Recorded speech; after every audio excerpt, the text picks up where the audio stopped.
Chat. What's up, y'all boys? How we feeling, y'all? How we feeling, y'all? How we feeling, chat? Ooh. Oh man, I appreciate y'all boys. Y'all here early, man. Eric, what's up, bro? Y'all boys here early. Let's get it. Timeless Buckeye, the Gold Live. Hey, I appreciate y'all boys, man. Nels, what's up, bro?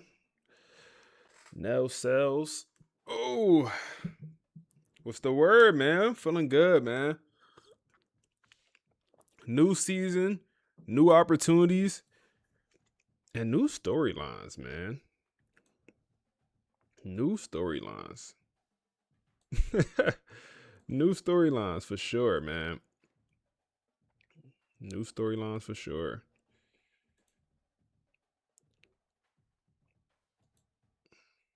Let's see.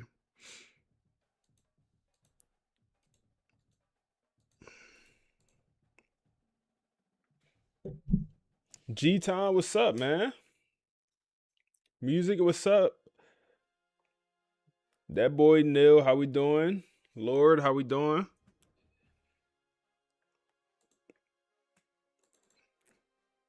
So I was planning on going live tomorrow. That was the original plan here. But I was like, nah. I got home. I was like, nah, nah. I was like, yeah, let me slide today, man. I was like, let me slide today. I got home. I was like, yeah, I'm sliding on stream today, man. Boys on YouTube, what's up, y'all? You say you watched that LSU Florida game on YouTube? What you think, man? What you think? That game hurt, bro. I ain't gonna lie, that game hurt. That was the most frustrated I was, like, personally, the most frustrated I've been at a video game in a long time. A long time, man. I'm nervous for the rest of the league, like for the rest of the year. Like if I was that mad and it's only week 3, what if that happened in the playoffs? When the cheese really on the line. What if that happened in the playoffs, bro? No, that Oh man. What's up, nephew? The joint committee, how we doing, bro? Bobby, Lame, what's up? Mr. Hurricane, SGs, what's up, SGs? How we doing, bro? How we doing, Brody? I appreciate you, man. We need to get them tens back going, man. We need to get them tens back running. Living the dream. How you doing? Hey, I'm doing good, bro. I'm doing great. I'm doing great, man. Got a little drink in the cup. Good, gonna have a good stream tonight. He said, you gotta use Caden, bro. I feel like I couldn't run the ball, man. I feel like, or it was one game in this league where I could really run the ball. Outside of that, I feel like I can't run the ball. And I don't know if it's play bug. I don't know if run play is the call, but I feel like I can't run the ball. I feel like that's also the reason I threw so many interceptions last game. Because I feel like I'm forced to pass. You said, welcome to online play. Oh, man. You said you felt the pain watching that? Yeah, I was frustrated, bro. I was frustrated. Texas route merchant? Me or Buddy? Did I run that Texas route that many times? So you gotta get back and watch the Dynasty? Yeah, man. I'm having fun with the online league. The next episode dropping tomorrow, man. I recorded the next episode last night for the online league. It'll drop tomorrow. Is my plan. I got edit. You said the Madden cooked the chat, bro. Man, definitely cooked the chat. Would you host a league in 27? Yeah, 27. I'll definitely have a league. You know, my goal is to have a money league and probably a free league. I'll probably do 2 leagues to start. All right, we'll get started here in a second, y'all. We'll get started here in a second. Yeah, we got 2 leagues right now. Like we do have the money league that I play in, and then we also have the free league that people still play in. We almost full with that. I don't play in the free one though right now. You said running game is vital. What you know about that Drake unreleased, man? Yeah, no, I gotta figure out the run game, man. I might have to hop in the lab. The thing is, like in between these online games, I haven't been in the lab whatsoever. I haven't been labbing nothing. So part of that's definitely on me, man.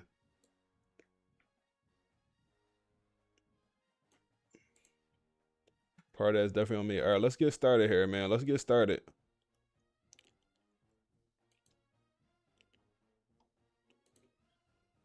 Let's get started here, man.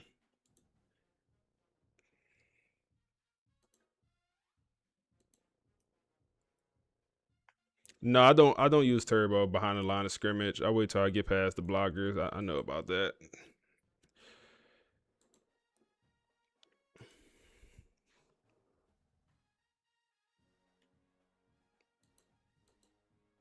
Oh man.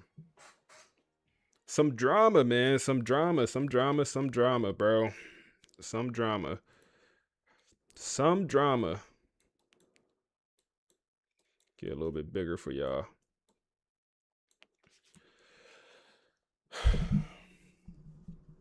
Some drama is going down here, man. Let's start the YouTube recording.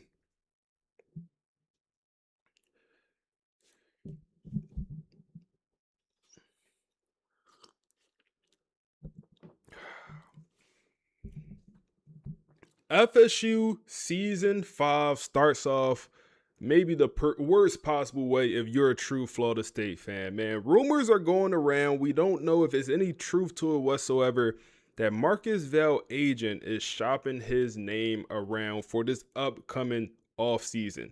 Trying to put his, put a little birdie out there, see what job might come open, see if any big time programs might have an opening. The rumors is Marcus Vale is he's content and he don't like that, man. And he don't like that. So obviously Marcus Vale is going to deny all of that, but it is out there. It is out there, and it will play a factor on this season, man. It will play a factor on this season. With that being said, we do have a season to play here. And it's going to be weird going through the season, knowing that just the possibility of what if, always the what if is always a weird one. But it's going to be a good year.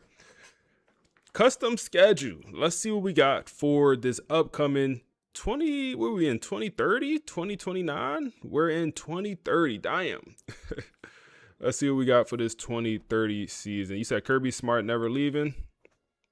You said Vale gonna take that Georgia job. Oh man, he is a CEO now, and we also can unlock program builder and stuff like that will ultimately allow him to get better job offers. But to start this season, we have to go to Atlanta, Georgia at the Mercedes-Benz Stadium and play a neutral site matchup against Tennessee.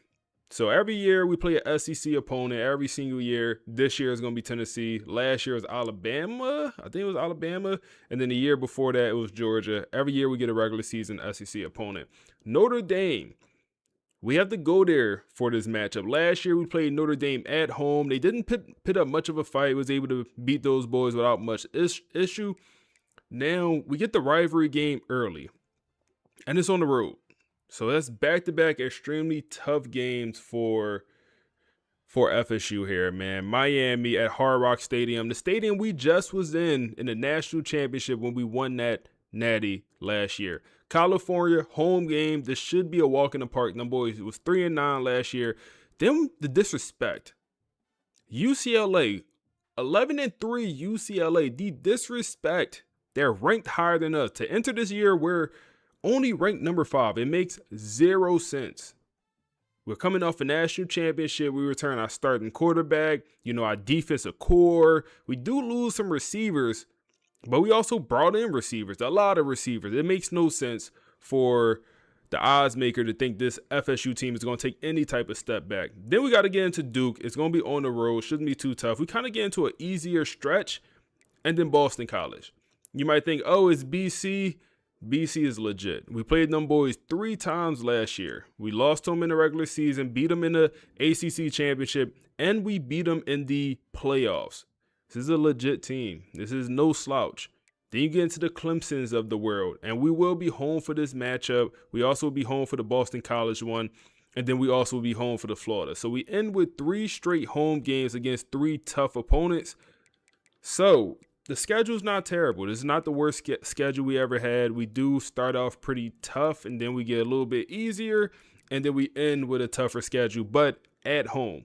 So we do have that working for us. Now, a couple things I want to look at here. I want to look at our recruiting class, get into that. But first, let's get into the recruiting class. We'll look at the schedule later. Now, come over here to the recruiting class. I feel like we never have any guys have us number 1. Never. Since we've done this dynasty, we never have the chance of getting the instant commit for these 5 and 4-star players. And this year, that will not change. We do have some very good 5-star players, in-state guys, but they just be the wrong position. I don't know why Florida is dominating. I don't know who's the high school linebacker coach out there in Florida. I don't know who's producing all these demons at linebacker. It got to be one family. But Florida is going crazy with the 5-star linebackers. This is like the 3rd year in a row where it's just so many of these guys.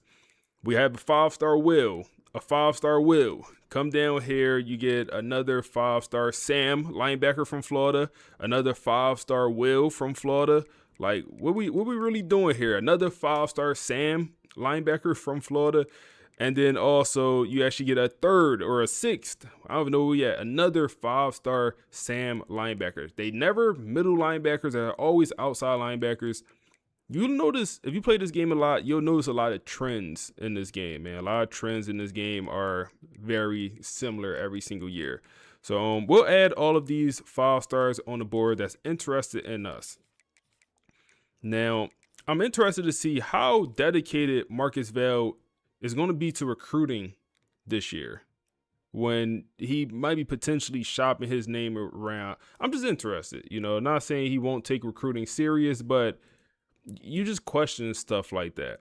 Now, we have some other 5-stars here. We're not going to add Buddy. Like, we already got too many 5-star linebackers. That's fine. We do have a 5-star. That's another 5-star linebacker in state. We do have a couple quarterbacks here. I will like to add these guys just to see how good. One knock on Marcus Vale when it comes to recruiting, I don't know if he ever been able to really dominate quarterback recruiting. We brought in one 5-star quarterback. He was on the roster for 1 year. He transferred. That was Joey Flower. He transferred. As a matter of fact, he didn't transfer. He went to 9-5. He entered the portal. He didn't sign anywhere. And he is out of college football. Hopefully, he's doing well. But Marcus Vale never could dominate high school quarterback recruiting. Every portal class, he brought in some guys.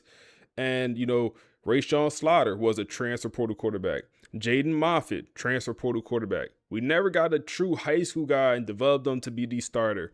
So that is one knock on Marcus Vale, you definitely could say. Now let's come over here to the 4-stars, and we'll do this. We'll sort by 4-stars and players interested in us. And we'll kind of add some of these guys. See what we got. I always want to lean more towards the Florida kids, the in-state guys. For one, we're going to get them a lot easier. And for 2, it makes sense, man. It's supposed to be a Florida rebuild where we dominate in-state. So we're actually going to sort by pipeline, and we're going to add nothing but in-state kids. We get a tight end here, receivers. Always so many receivers in these classes. Running back. And we'll kind of do some scouting, do the typical stuff here. What else? More linebackers. We're good off linebackers. D linemen. We don't really need much in this recruiting class also. Bro, so many Florida kids here, man. So many Florida kids here. Agile center. We never brought one of those in. We could add that. This guy's a East-West playmaker athlete. Don't like that archetype when it's an athlete. I would definitely prefer him to be anything else. Hybrid safety. That's a good archetype for us. It fits our scheme. Athlete power rusher. We'll add you.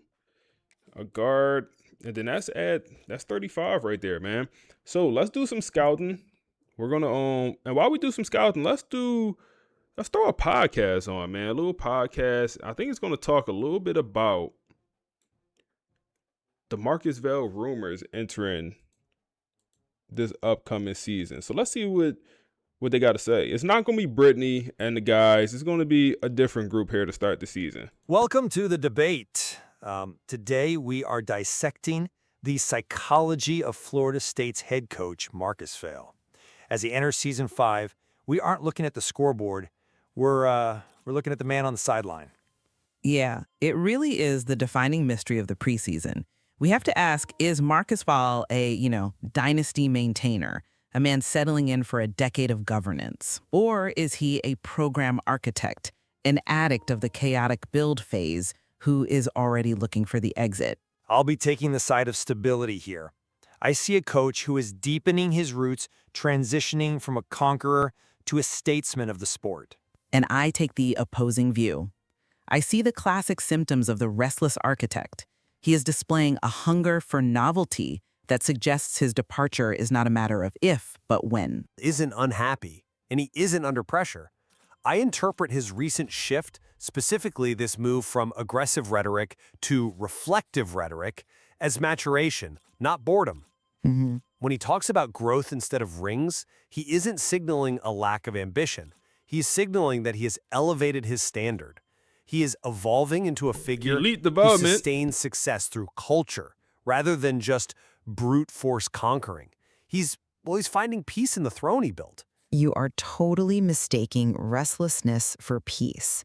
I mean, the core psychological reality of high performers is that dominance eventually stops being a motivator. Challenge is the only fuel. Vale fits the restless archetype perfectly. How so? These are leaders who thrive in the 0 to 1 phase, right? The messy, difficult build. Once the machine is optimized, they starve.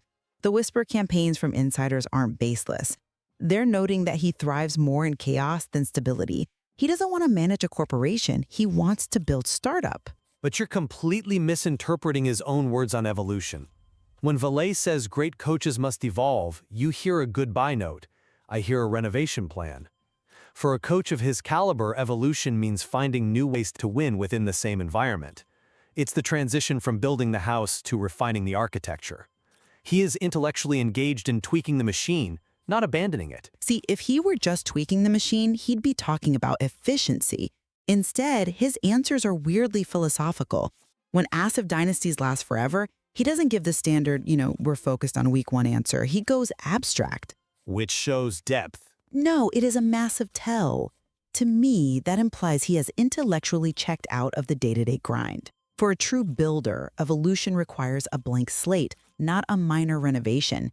You can't satisfy a craving for chaos by rearranging the furniture. Let's look at the actual behavior then, specifically on the recruiting trail, because this is where the leaving theory totally falls apart. Go on. Analysts are noting that Vale is heavily prioritizing developmental high school players over instant impact transfer stars. That screams stability. Or it screams boredom. Boredom.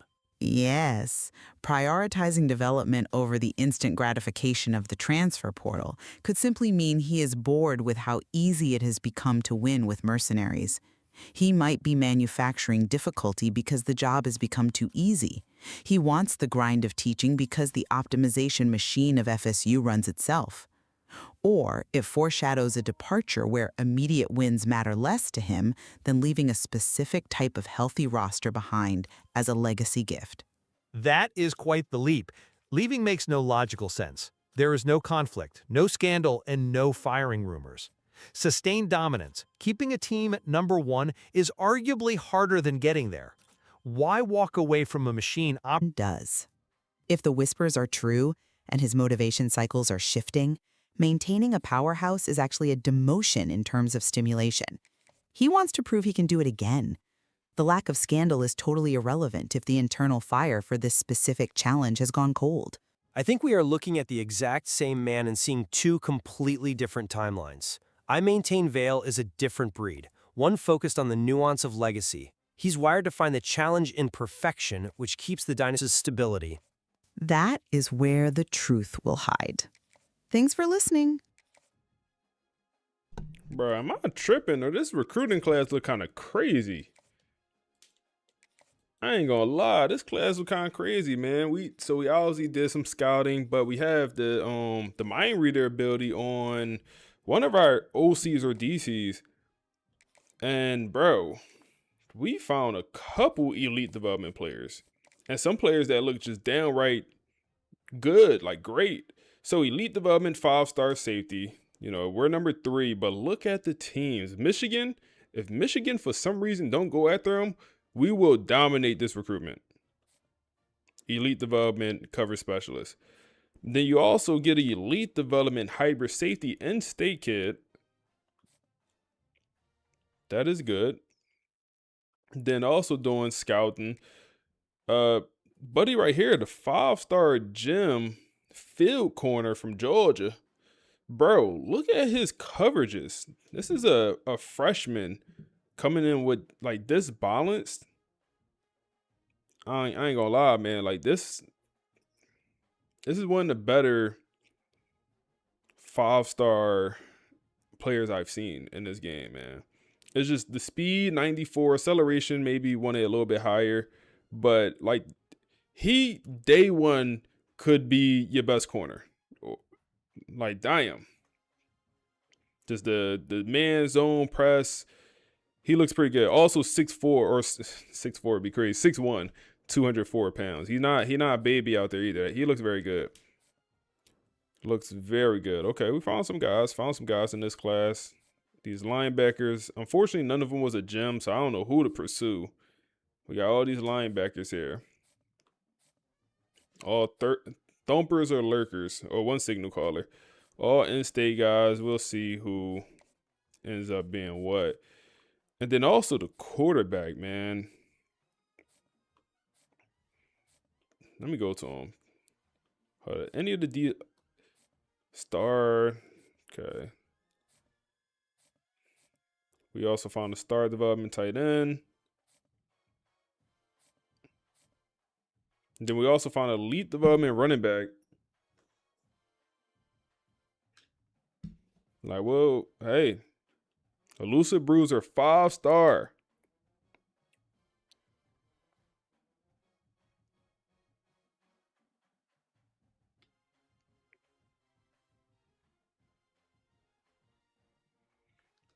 The thing about this guy with the elite development, the elusive bruiser, like this is the elusive bruiser archetype. I feel like you struggle to reach their full potential. Well, when he come in a 5-star elite development, he is gonna be crazy one day. One day he'll be crazy. Now the quarterback, man. How many 97 throw power guys do you see in your leagues coming out of high school? Not many.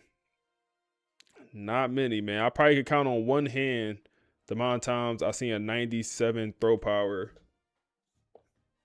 player out of high school.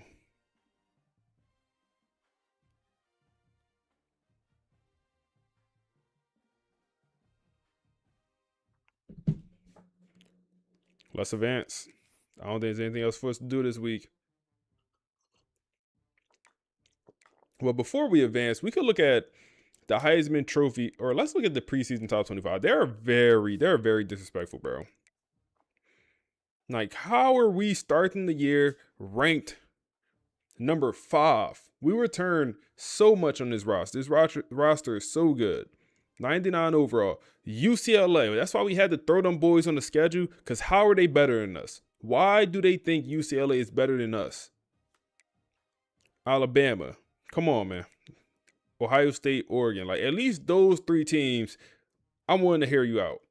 UCLA is not better than us. Hell no. Timepiece, what's up, bro? Then Jaden Moffitt is going to start number 5 in the Heisman Trophy. Preseason Heisman Trophy. He's number 5. I don't know if the betting odds, but he's up here. He's up here, man. The people is expecting a big year from the young quarterback, man. Only a redshirt sophomore.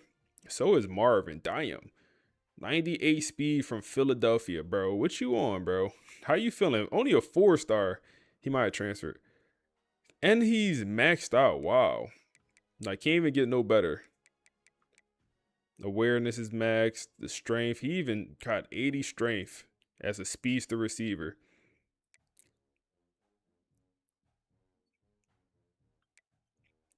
Oh, yeah, he won them ones. I wonder what type stats he put up last year. Let me guess. He didn't even start. He didn't even start.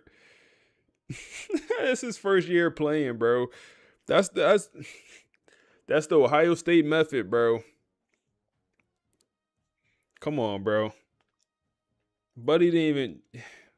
Buddy number 1 in the Heisman Trophy race, and this is gonna be his first year playing. He about to catch his first reception this year. Well, let's try to keep track of him, man. Halfway through the season, let's tap back into Buddy. Carl, oh man, we got to play Notre Dame, so we know they have a Heisman Trophy running back, and then also we got to play Clemson, so we have some Heisman guys up here for some teams we're gonna have to play. The preseason All-Americans.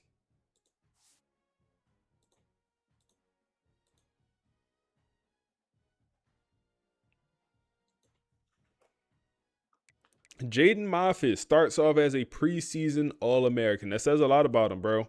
That says a lot. That says a lot, man. Dylan also was up here. The transfer from Alabama. Oh, man, he pulled the KD. We beat Alabama in the national championship, and Buddy transferred to us after we beat his team. Hey, I respect it, man. Our O-line is up here, man. Our O-line is good. O-line damn near great. Them boys, bro. What is? Chill out, Ohio State. They got 99 overall tight end also. Then my whole entire front 7 is up here. My whole front 7. Ian is up to a 99 overall. Elijah Fields is up here. Dave is not even a starter. Bert, and then Keyshawn. Benjamin Westerman, the 3-year starter, 5-star player. He's going to be 3 and done. He is no way he returns for his senior year as a 96 overall. And then Frederick Valentin, he decided to return for his senior year. I respect the hell out of that because he had nothing to prove, man.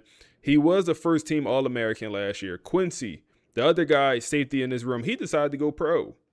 I feel like he had a lot to prove. Same exact position group, same overall. Frederick Valentin didn't even consider going pro. He wanted to stay with Marcus Vale and get another one. We could also look at the second team All-Americans. We're going to have even more players.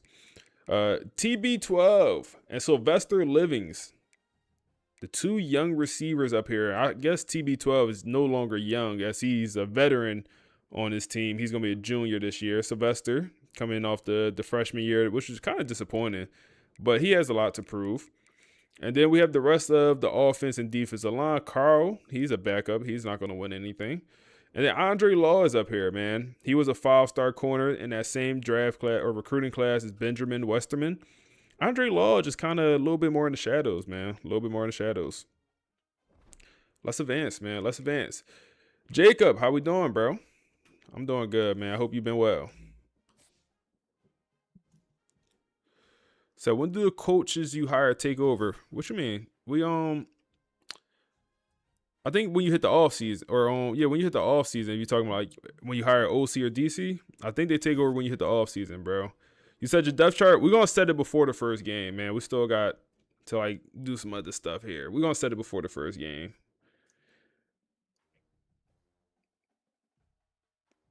So you got UCLA Dynasty. You won in 4 years. You won 3 natties. Hey man, time for a new program, bro. Time for a new program. So let's throw a little pod on, man. Let's throw a podcast on here while we just allocate our recruiting hours. This pod is going to be about this roster this year, and also kind of the disrespect that I feel like they're giving FSU. Like the media hates this FSU team and Marcus Vale, man. They hate him. Let's talk about it. So let's get right into this because I've been staring at these source documents for, the last 2 hours, and I genuinely think I'm looking at a glitch in the matrix. It's definitely one of the more bizarre setups we've seen. Bizarre is putting it mildly. For you listening at home, today's deep dive is focusing on the narrative strategy documents surrounding Florida State's Season 5 under the Marcus Vale Dynasty. Right. The Marcus Vale era. And look, we have covered dominant teams on this show before. We've looked at dynasties. But we have never seen a situational setup quite like this one. No, we haven't. Usually, when you reach this stage of a dynasty, The Empire phase. exactly, the empire phase, the narrative usually gets pretty stagnant. It just becomes a question of, will they win again? Or who is the sacrificial lamb this week? Yeah, it gets boring. But this source material paints a picture of something much more volatile. It's a highly engineered storyline. It really is. So let's just set the table for you guys real quick. You have a program that has won 2 consecutive national championships, back-to-back, undisputed. They are returning a roster that is rated, and I'm not making this up, this is right from the text, 99 overall. A 99 overall. In the world of sports simulation and projections, a 99 isn't just good, it is a statistical anomaly. It's basically Appreciate you, Jacob. perfection. It really is. I mean, we haven't seen Appreciate a you, true Q. 99 overall roster rating KTV? since maybe the peak Miami teams of the early 2000s. Right. Or maybe that 2019 LSU squad. But even then, it's rare. A 99 implies that there are effectively 0 weaknesses anywhere on the depth chart. 0. You have the hardware, you have the resume, and you have the metrics that say you are an absolute football god. So logic dictates you start the season at number 1. Obviously. Maybe number 2 if a single voter wants to be edgy for clicks. But we open the file, we look at the preseason rankings, and where is Florida State? Number 5. Number 5. Behind 4 other teams. And our mission today is to unpack exactly how this disrespected dynasty narrative is constructed. Because it's not a clerical error. No, the documents we're analyzing detail the media narratives and the roster storylines, and they suggest this ranking is the engine for the entire season. It is the driving force. But honestly, looking at it, it feels personal. It feels like the committee isn't just analyzing football anymore. They're trying to provoke a reaction. Well, I think you have to look at the psychology of the voters here, which the text explicitly identifies as voter fatigue. Voter fatigue, yeah. Right. It's a very real phenomenon in sports media. Think about the Patriots in the NFL for all those years. Oh, yeah. Or the Warriors in the NBA. Eventually, the collective consciousness of the sport just gets bored. They stop looking for the actual best team and start looking for the next team. I get that people want variety, I really do, but this is egregious. Let's look at the agenda against greatness, as the dossier calls it. The agenda. It's not just that Florida State is 5th, it's who they actually put in front of them. When I saw who was ranked number 4, I actually laughed out loud in the studio. You're referring to the UCLA ranking. UCLA. Now, no shade to the Bruins, but let's look at the numbers here. UCLA is coming off an 11-3 season. Right. They lost 3 games. They didn't win a national title. Their roster rating is good, but it's not generational like a 99. Nowhere close. And yet, the voters looked at that 11-3 record and said, yep, this is clearly better than the undefeated back-to-back champs. I mean, make it make sense. It defies statistical logic, absolutely. Yeah. If you were feeding this into an algorithm based purely on resume and roster talent. Like the strength of record versus the eye test? Precisely. Florida State is number 1. Yeah. It's not even close. But human beings vote on these polls. And humans crave a narrative. I want a story. Yes. The narrative of UCLA rising up feels fresh. The narrative of Florida State just being dominant again feels stale. So it's basically parity seeking. The voters are trying to manifest a competitive season by artificially depressing the stock of the heavy favorite. That's exactly it. And the source material highlights a crucial detail here.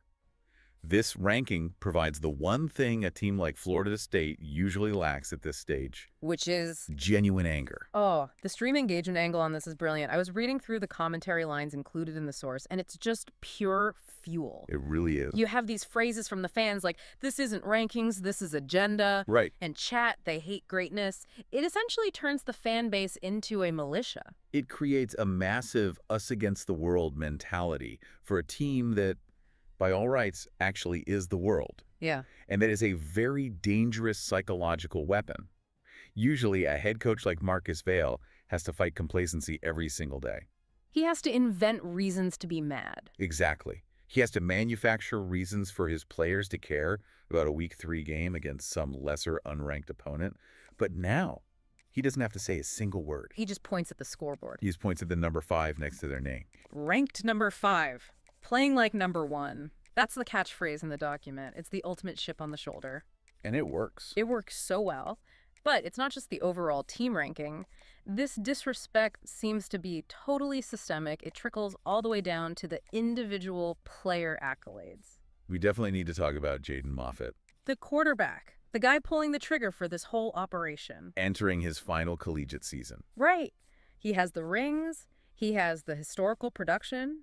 He runs the most efficient offense in the country.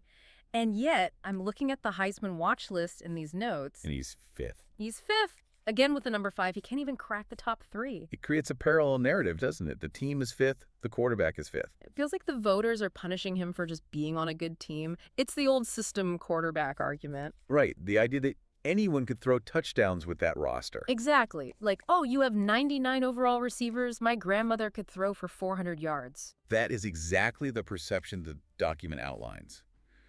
When a team is rated 99 form, overall, the quarterback is often viewed merely as a manager. A game manager. Yes. The voters assume he's just driving the Ferrari, not building the engine. They look at some other guy putting up wild numbers on a 7-5 team and say, wow, he's really carrying them. Because he has to. Right. But they look at Moffitt and say, well, he's supposed to do that. Look who he's throwing to. Which is such a lazy take, because if you actually watch the tape, Moffitt is making elite tight window throws. Absolutely. But the narrative implication mentioned in the source is brutal.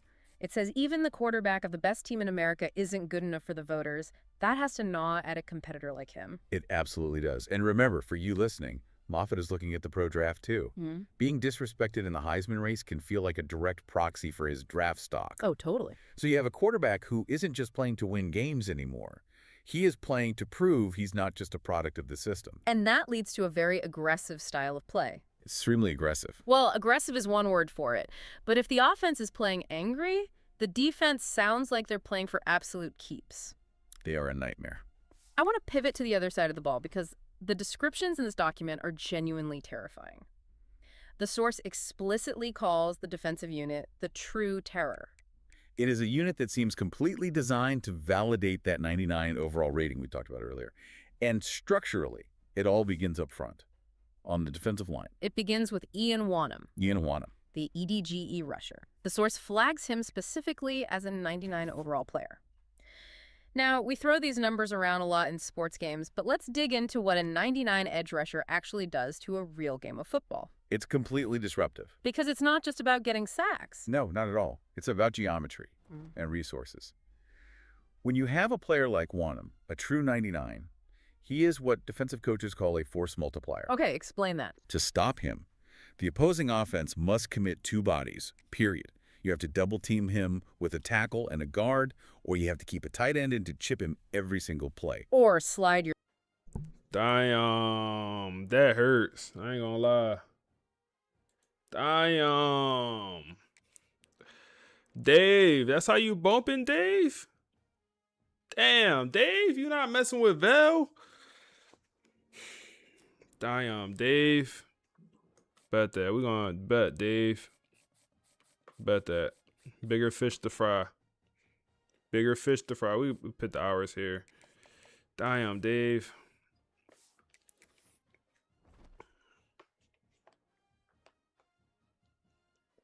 You said, Jacob, you said, been watching for a month now. Now you're already become one of the favorite college football creators. Hey, man, I appreciate you, bro. I appreciate you, man. I really do, man. I really do. Let's see. Henry, you said, how are we doing the AI podcast? Notebook LM, bro. So we got some more of the podcast left, but before we hop into it, I think it's important we set our depth chart, man. We really take the time, look at our depth chart, identify who we want to start at every position, and let's do that. Let's do just that. Now, Clarence, we won't. I was thinking about paying Clarence as the backup just so he don't transfer, but nah, we won't do it. We'll leave Corbin. So running back situation. This is gonna be the first year where we don't have like a star running back. I think Ezekiel Ladd should be the starter. And then we'll have Quan Hester as the third down running back. So they'll both end up playing. Jalen, I want to figure out how to get Jalen out there also.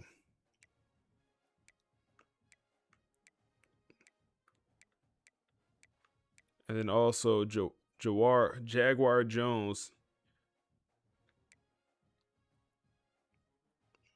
They're both the same archetype, so it's either one or the other. Jaguar Jones is actually a higher overall when we look in the top right corner. I don't know, man. It's a tough choice. We'll get Jaguar out there, man. Punt return. We'll get Jaguar as a third stringer, too. We'll move D'Angelo down. But, yeah, Ezekiel will be RB1.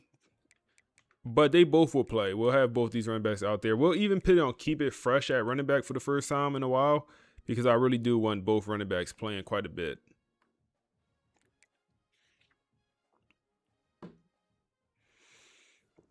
So what bill would you need to recruit to find a Tim Tebow style quarterback? Is it even possible? It's going to be janky. It won't be for one, obviously. I think one of your best bets is one of these gadget receivers move to running back, or excuse me, move to quarterback. But before you move him to quarterback, I think you should upgrade his power. If we go to another team, we can see a gadget receiver. Somebody got to have a gadget. So the thing about the gadgets, they can play quarterback. They come in with, throw power, some accuracies, but the power, look how cheap it is to upgrade his power. It costs $2. You get his power up there crazy. So you could make this quarterback that's strong with good trucking and stiff arm, and then you can move him over to quarterback and you get a running quarterback. So it's probably this. Have him at receiver for a year, upgrade him at receiver, then move him to quarterback the next couple years. It's honestly probably your best bet. You said athlete contact seeker can go pure runner. Can he get enough throw power and accuracy to actually be competitive? I don't know the answer to that. I haven't tried it, but that would be my only concern. I don't know if he'll get enough accuracy to really be competitive.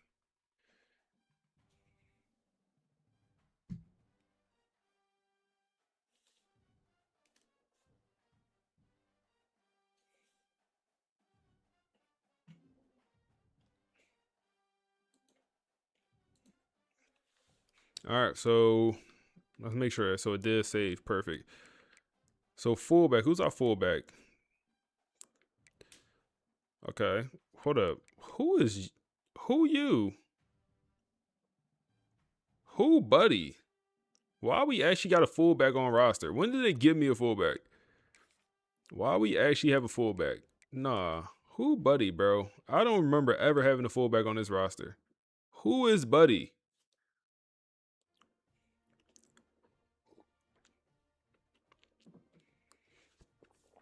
All right, wide receiver room. I think Dylan, or I think TB12 should be wide receiver 1. He should be the X. Now, Connor is a lion. Connor, bro, I legit think Connor could go get 1,000 yards if we wanted him to. If we wanted Connor to be a baller, he could go get 1,000 yards without a doubt. But I want to get these young guys involved, bro. I feel like Connor just one of them players where he in the dog house, man. He a good locker room guy. He got a good relationship with the coach, but the coach just never gave him a chance, bro. And like I said, he could look at his attributes. 6'5", speed is what it is. Acceleration, good. Change direction, solid. The catching, great. 99. He's the best catcher of the football on this roster, at least in traffic. Spectacular catch, 99. The route running, good enough. Release, good enough. Jumping, good enough. Press pro, hands, and cutter. If we wanted Buddy to be a dog, he'd be a lion. Unfortunately, he's not going to get the opportunity. Get the young dogs involved, man. Get the young guys involved.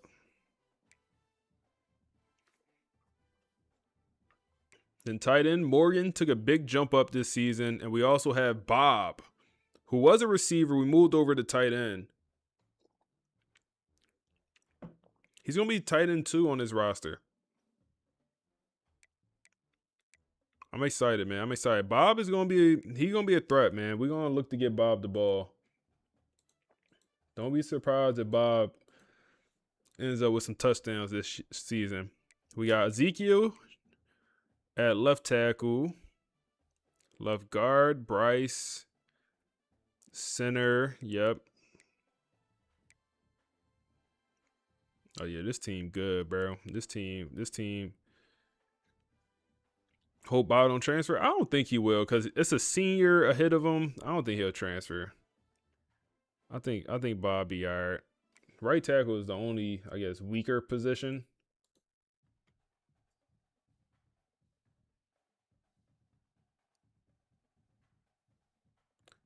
I thought it don't auto-fill the roster unless I put auto-recruiting on. So that's why I'm a little surprised. I ain't put auto-recruiter on. You said former fullback and linebacker. Sad to see one of your position been left behind. Do you ever think the fullback comes back? Like, do the fullback ever come back one day? I think about basketball. Like, the inside big has it completely died off in the NBA? Maybe. Is at least dying if it's not completely dead. The inside big. Does it come back one day? That's what I think about. One day. Maybe it's 5-10 years from now. But does it come back? Ian. Dog. Absolute pit bull, man. Absolute pit bull.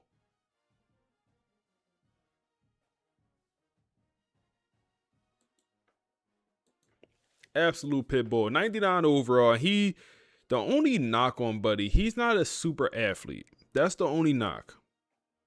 He's not athletic. He's not going to blow you away by his, size. No Diddy. Whoa. But he's not going to blow you away by his looks. He's not the guy that walk in the gym and everyone his turn like, yo, who Buddy?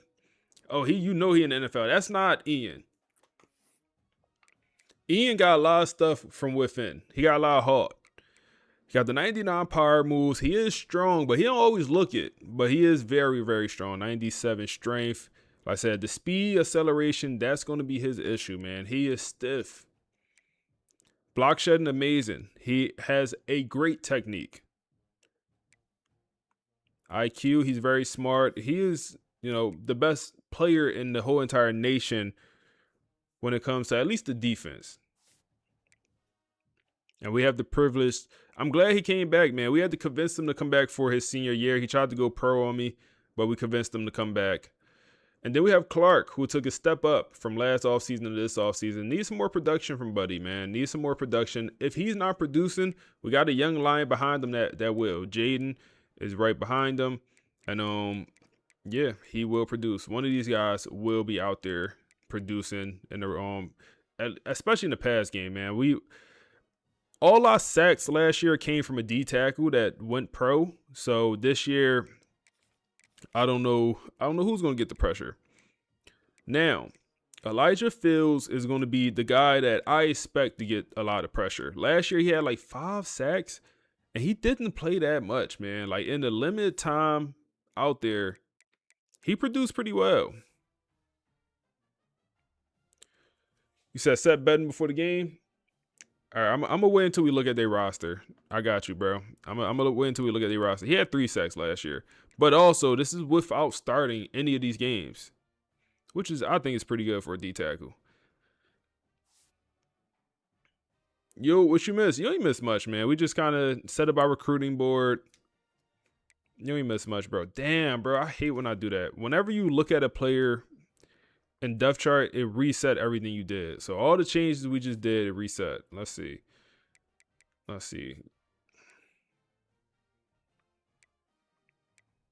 Yep, it reset the receiver room. Love when it do that. It's reset my fullback. Love when it do that, man. My O-line make no changes. D-line didn't make no changes.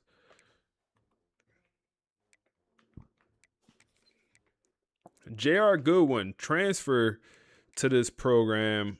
He is going to be a starter. He's a speed rushing archetype. This offseason, I told JR, hey, if you want the opportunity to really be on this field, you got to work on your run stopping ability. We know you got some juice up the middle when it comes to the pass rush. I need you reliable in the run game, man. So he worked on that, and he's going to be in the starting role. He put up 11 sacks in his career at Georgia, which is pretty solid. 11 sacks over 2 years starting. And this might not even be starting, I'm assuming, but that's pretty good production. What playbook we running? Same books. Hey, M19, appreciate the follow. Bro, I did the same thing, didn't I?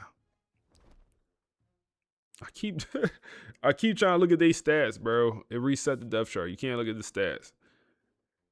But we're gonna run the same offense and defensive book this year, man. We got the same coordinators. So we'll keep it the same.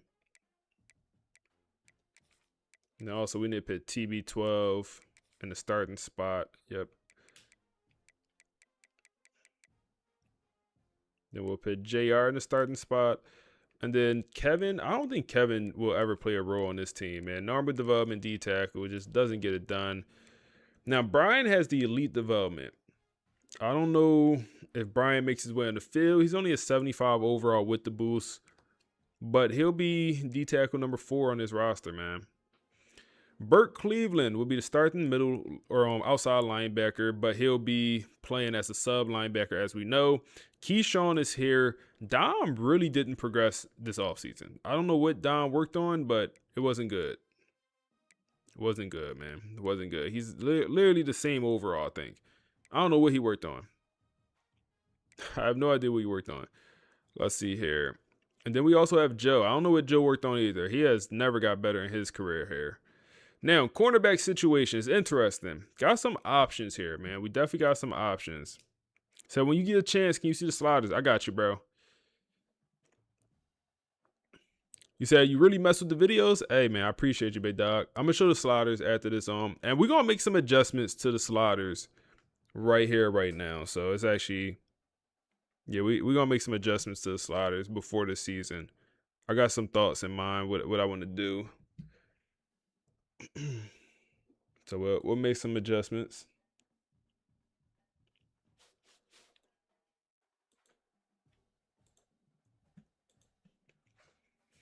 Now, corner. Hold on. Someone said something.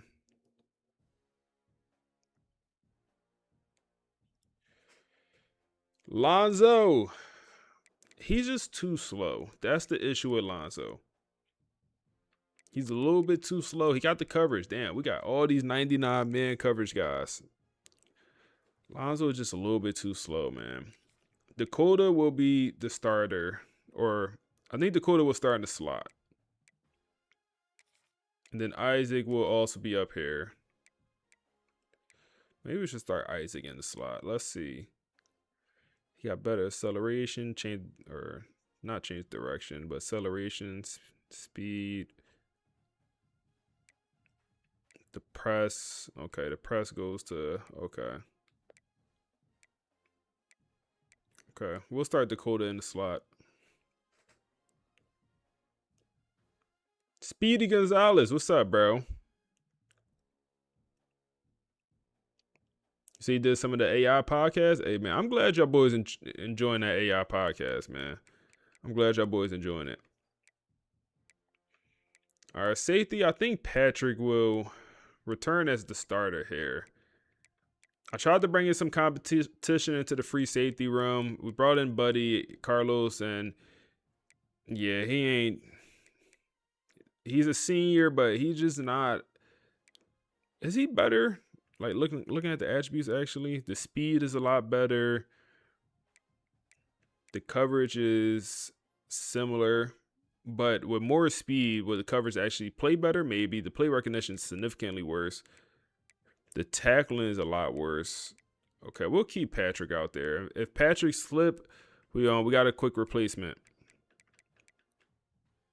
So had this been your favorite rebuild you done? I would say yes, man. It's been a very fun rebuild. I think y'all boys, I think a lot of y'all would say this is my favorite, y'all favorite rebuild.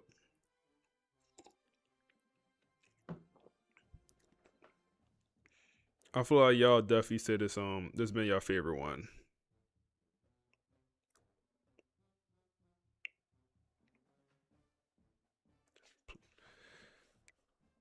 Now for the strong safety room, we know we got Frederick Valentin as the starter. Who is strong safety number 2? Because in this offense, strong safety number 2, they play. They play a lot, man. They're on the field a lot. I think it's gonna be Scales.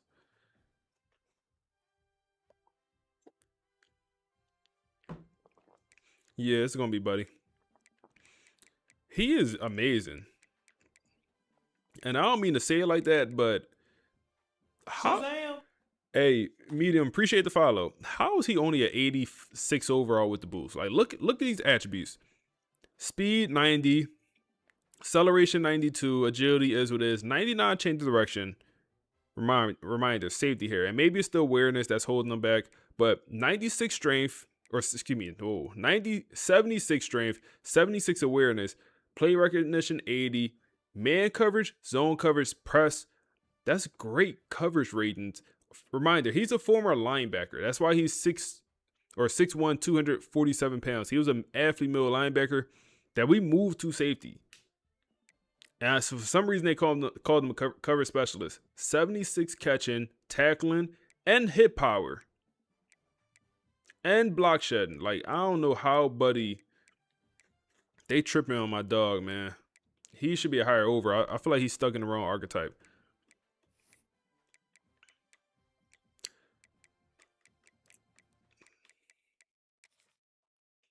So what I want to do here is let's throw the pod back on. We got a little bit more left with the pod. And let's look at this Tennessee roster who has a pretty good quarterback, man. 94 overall pocket passing quarterback, so we know he's here to throw dots. Okay. But let's throw the pod on, and we're also going to pit the betting odds up, man. First game of the year. Everyone on Twitch got the opportunity to bet on the game. So, what they rank, number 20? Let's throw the pod on here. Your entire protection scheme to his side. Exactly. And that creates a numbers problem everywhere else on the field. If 2 guys are blocking Wanham, that means there are fewer blockers for everyone else. Right. It means the linebackers have totally clear lanes to the ball carrier. It means the secondary doesn't have to cover their guys for as long because the quarterback is constantly under duress. It's a massive ripple effect. And the source mentions there is Heisman dark horse buzz for Wanham. That is incredibly rare for a defensive player. Very rare. We haven't seen a defensive player really challenge for the Heisman in, decades? It speaks to his level of sheer dominance. The narrative framing here is that Wanham doesn't just stop plays. He ruins offenses. Ruins them. If you are an opposing offensive coordinator, you literally cannot run your normal playbook. Yeah. You are playing left-handed because Poll up in the chat. Poll up in the Twitch chat, man. Will we beat number 20 Tennessee? Wanham simply takes away the right side of the field entirely. There's a great line in here. There is not a tackle in America that wants to block Wanham. I believe it. But the real nightmare for offenses is that you can't just run away from him either. Because then you run right into Elijah Fields. The defensive tackle. And this is where the history of the Marcus Vale dynasty becomes really important for the fans. The sources refer to the Emmett Garrison mythology. The mythology, yes. Break that down for me. Who is Garrison in this context, and why does Fields matter so much to the narrative? Well, Emmett Garrison was the previous superstar defensive tackle in this dynasty's timeline. He was the ultimate standard bearer for the interior line. Okay. By comparing Elijah Fields to him calling Fields the breakout candidate and noting that coaches privately call him the next Emmett, the narrative is signaling continuity. It's saying the factory is still open. Exactly. It reinforces the idea that this program is an unstoppable machine. It's the demoralizing factor for the opponent. You think, okay, Garrison finally graduated. Maybe we can run up the middle this year. And then Fields steps in. And he's just as big and just as bad. It's that reload, don't rebuild philosophy in action. And unlike Wanham, who relies on elite speed and edge technique, Fields is the anchor. He just eats space. So you have Wonnum pinching from the outside and Fields collapsing the pocket right up the middle. There is nowhere for the quarterback to step up. And just to make it completely unfair, standing right behind that line is Keyshawn Fala at middle linebacker. Falah is the brain of the operation. The source explicitly notes that Coach Vale demanded leadership growth from him this season. So he's the one with the green dot on his helmet calling the plays and making the checks? Yes, he's the vocal signal caller. So he's basically the evolved version of a linebacker. He's not just a hitter, he's a defensive coordinator on the field. Right, and when you have a front four that destroys offensive blocks the way this team does, a linebacker like Falah is totally free to roam. Because the big guys are keeping the blockers off him. Exactly. He isn't wasting energy shedding blocks. He is just shooting gaps. Yeah. It allows him to play at a speed that looks almost impossible on film. It's a nightmare unit because it attacks you on every conceivable level. Physical, tactical, and psychological. It really is a wall of pain. Wall of pain, I like that. But I want to jump back to the offense for a second. Because there is this massive irony involving the skill players that I think really highlights the weirdness of this Season 5 narrative arc. A contradiction. Yes. We talked about how the team is disrespected, ranked 5th overall, but then you look at Dillian Colclough. The transfer wide receiver. Yes. He comes over from Alabama in the portal, and immediately before playing a single snap for FSU, he is a preseason first-team All-American. The media absolutely loves him. This is a crucial point for the disrespected Dynasty arc. It creates a contradiction that causes real friction in the locker room. It does. The media is perfectly willing to say, Dillian Colclough is elite, we respect his individual talent, but in the exact same breath they say, but Florida State as a team. Number 5. It feels like brand bias, honestly. Yeah. Colclough has that Alabama stamp of approval on his resume, so he gets the benefit of the doubt from the national writers. But the homegrown Florida State players, the guys who built the dynasty, they still have to prove it every week. It feeds right into the conspiracy theory that the media likes the individual stars, especially the mercenaries who transfer in Myrtle, but they are actively suppressing the program itself. Right. Hey, you said it best, bro. Air that baby out. Air that baby out. Timepiece, I appreciate you, man. You said keep up the content. I appreciate you, bro. Hey, man, air that baby out. Air that baby out, bro. Air that thing out, man. Them boys don't even got a strong safety. Walt Brown, how you, bro? How we feeling, big dog? Fresh, how we feeling, bro? Amazing, or you said great content. I appreciate you, bro. I appreciate you, big dog. These boys about to BT. Let me not jinx it, bro. They corner. This man got 40 strength. What you 38 strength? Come on, man.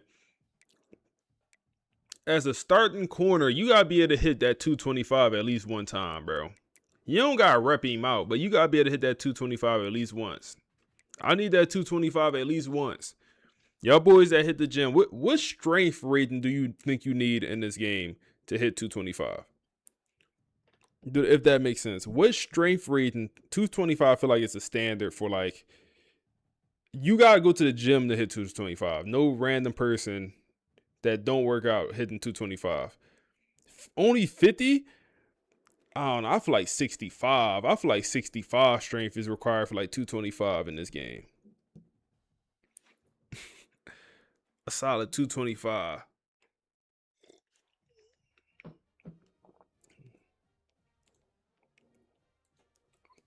Them boys, all right, this secondary, bro. Air it out. I like the way you put it. Simple concept. Pass that ball. Pass that ball. Anything else we gotta do before we hop into the game? 63. Let's make sure our playbook on. Yep, Auburn. We also gotta show the sliders. Somebody asked for the sliders. So and we gotta make adjustments to the sliders as well. So these all been the same the whole time. 18-second runoff. People been asking what clock I play on. It's been pretty solid, man. Like the stats been also, I feel like, relatively realistic, even though we play on lower quarter length. XP sliders default. Now, what I want to do here, 2 changes. We're going to increase interceptions by 5 for both teams. So both teams should catch a little bit more interceptions. I'm also going to increase their catching rating by 5 as well.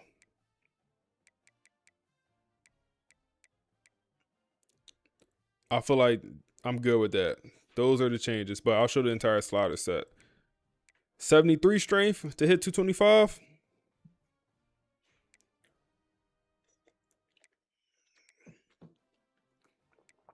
I feel like cool 65 strength.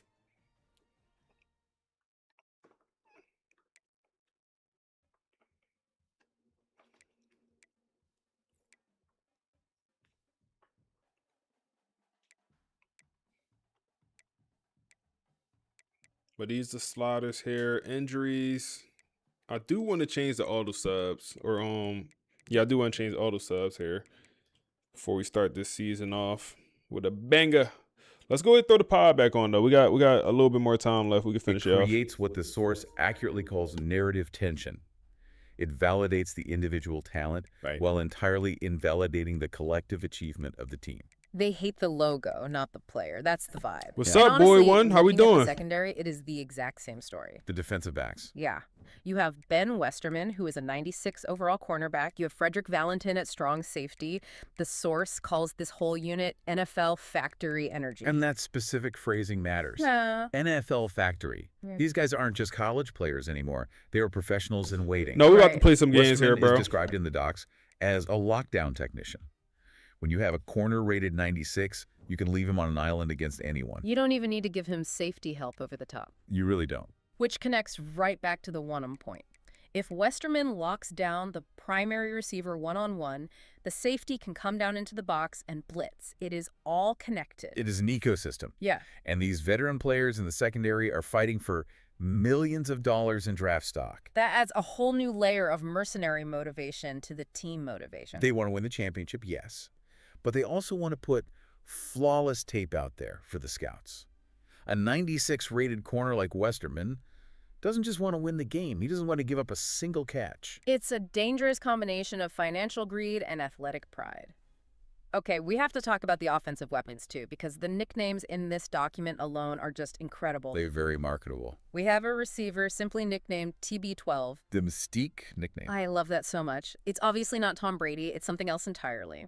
The source describes him as a chaos creator and a massive fan favorite. Nicknames like that do absolute wonders for fan engagement. It gives the fan base a shorthand, a bit of shared lore. Yeah. Calling someone TB12 implies a certain clutch factor, or maybe just an uncanny ability to always be in the right place at the right time when the play breaks down. But while the receivers provide all the flash and the deep balls, the real structural nightmare for opposing defenses is the running back room. The two-headed monster. Yes, this is classic thunder and lightning stuff. It is, but it's heavily upgraded for the modern game. You have Quan Hester and Ezekiel Ladd. Talk about picking your poison. So Hester is listed as the backfield weapon. Think of Hester as the space nightmare. He is the guy you line up in the slot where you swing him out of the backfield on a fast wheel route. Getting him in open grass. Exactly. In modern college football, getting a heavy linebacker to try and cover a guy like Hester in space is a guaranteed mismatch every single time. He represents pure volatility and explosive plays. And then just when the defense gets exhausted and goes to a lighter package with extra safeties to try and chase Hester around. In comes Ezekiel Ladd. The power engine. The name alone sounds heavy. Ezekiel Ladd. He is the physical punisher of the offense. I imagine it is the... Nah, Britt freaked out, bro. What's she talking about? She's talking about even the name sound heavy. What's she talking about, bro? What's she talking about? I got you, M19. What Brittany talking about, bro? Y'all hear? Fourth quarter. Your defensive line is already battered and bruised from fighting off Ian Wanham all afternoon. Oh, man. And now here comes Ladd, running hard downhill, actively initiating contact. He controls the clock and completely demoralizes the opposing defense. It creates a literal no-win scenario for the defensive coordinator. If you go light to stop Hester's speed, Ladd just runs you over. Right. If you bulk up with big guys to stop Ladd between the tackles, Hester just runs right past you on the perimeter. Precisely. And this brings us all the way back to the central absurdity of the whole deep dive. The ranking. You have a defense that forces you to play left-handed. You have an offense with an unstoppable pick-your-poison backfield. A Heisman-caliber quarterback. All-American receivers.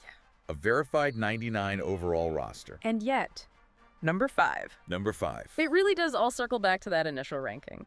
The disconnect between the roster reality on the field and the media narrative off the field is massive. It's a chasm. And the source argues that this specific narrative, the disrespected super team, is actually a historical goldmine for engagement. It prints engagement, as the document literally says. Yeah. And I think we really need to unpack why that is. Why is this specific storyline so powerful for fans? Yeah, because usually people hate Goliath. Right. Nobody was rooting for the Kevin Durant era Warriors to win another ring. We all wanted them to lose. So how does Florida State manage to flip that script? They flip it by successfully role-playing as the victim. Ah. The disrespected dynasty narrative allows a dominant winner Goliath to temporarily feel like an underdog, like David. That is actually genius. It resolves the cognitive dissonance for the fan. Exactly. You get the sheer joy of watching your team win 50-0 every Saturday, Right. but you also get the righteous indignation of going online and saying nobody. Yo, I might be ass with the placement, bro. I ain't gonna lie. That Yo, we like what, 0 for 30 right now?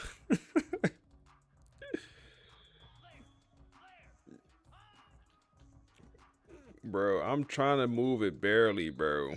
That thing moving so fast. We gonna get used to it. Get down.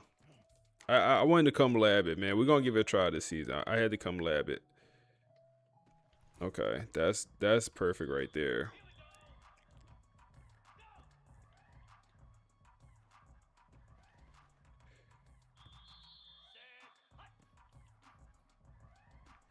That's perfect. All right, we're gonna hop into the game. All right, bet. He believed in us. It unites the entire fan base against a common faceless enemy, the media, the poll voters. It turns dynasty fatigue completely on its head. It does. Instead of feeling guilty or apologizing for winning so much, the team gets to adopt this Florida State versus everybody mentality. It's totally synthetic adversity. They don't have any real adversity on the football field because they're simply too good. So they import adversity from the AP polls. The dynasty they're tired of admitting exists. That is one of the money taglines in the source. And it hits so hard because it deeply validates the fans' feelings. Every single win isn't just another win in the column, it's a rebuttal. Every touchdown pass by Moffitt is a middle finger to the Heisman voters. Every single sack by Wonnum is a strongly worded letter to the ranking committee. It turns the whole season into a revenge tour. And honestly, that is terrifying for the rest of the league. You have a team that by all human nature should be fat, happy, and complacent. But instead, they are absolutely furious. And that, I think, is the key takeaway here for you listening. The media, by trying to make the season more interesting, by ranking them 5th to drum up some early drama, has likely sealed the fate of everyone else on the schedule. They completely poked the bear. They definitely poked the bear. But before we wrap up today, I want to ask you something. Because you always have a way of zooming out on these documents. I try. We've talked about how effective this narrative is. But is there a downside to it? Well, it's a very provocative question. I think you really have to ask yourself, does a true dynasty actually need to manufacture disrespect to stay hungry? What do you mean by that?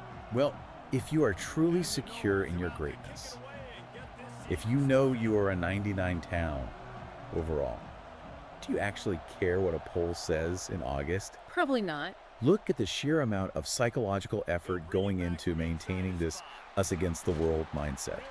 It suggests that maybe deep down there is a lingering fear inside the building that without the manufactured anger, the edge is finally gone. Oh, wow. That is deep. So you're saying the obsession with the number 5 ranking might actually be a sign of internal insecurity. It's like clusterfuck. Like they need the ghost to fight because they know the actual opponents on the schedule can't beat them? Think about it.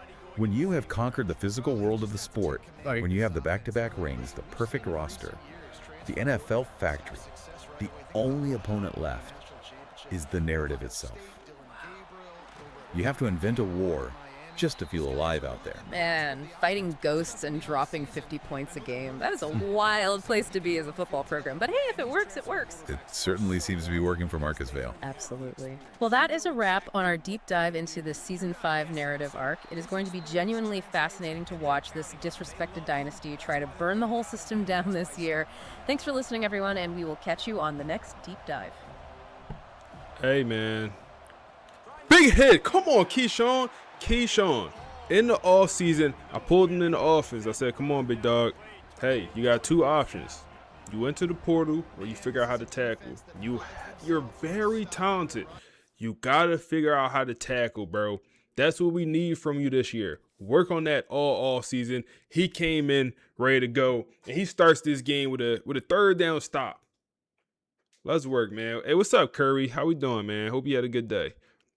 Hope y'all boys had a good day. Thomas Buckeye talking about whoever betted 10 points. Who betted the 10 points, man? Matter of fact, let me expose you. Who was that? Who threw the 10 up? Eric. Where you at, Eric? Oh, man. So I set my depth chart, and I realized I forgot to set my like corners, or excuse me, my sub linebackers, my sub or my slot corner. I forgot to do some of this stuff, so I gotta actually do that. So Keyshawn there is fine. I need Burt Cleveland here. Or do we? No. Let's put Burt Cleveland's a dog, man, but nah. Do we put no, yeah, JR need to be there at the they got JR as number 1. Okay. They got Burt Cleveland as my starting rush DN. I don't think so.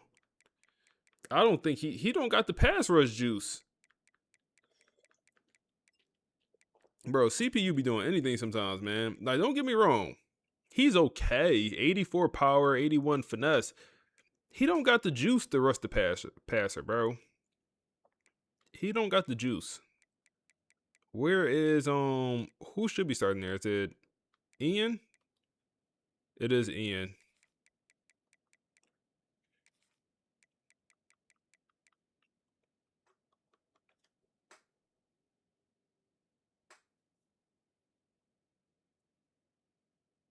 Bro, y'all going, anyone that watched the game, the video I dropped earlier where I played the Florida user in the online dynasty, bro, y'all going crazy on this video with the comments.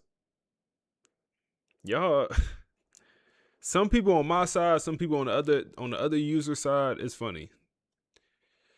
And Dylan is our slot receiver for sure. Dylan is definitely our slot receiver. And Sylvester could be number 2. Get Connor. No. Actually, the number 2 should be Eric. Yep, Eric. And then power back, third down back. Yep, Quan Hester. All right, that makes more sense. Damn. Only other thing we need to do is the kick return, punt return, but we'll do that next season. He said, "When with the you spread the Rona to everyone." Hey man, sometimes work don't be believing you sick, man. Sometimes you gotta go show them. Sometimes your gig don't believe you sick, man. Sometimes you just gotta show them, man. Nah.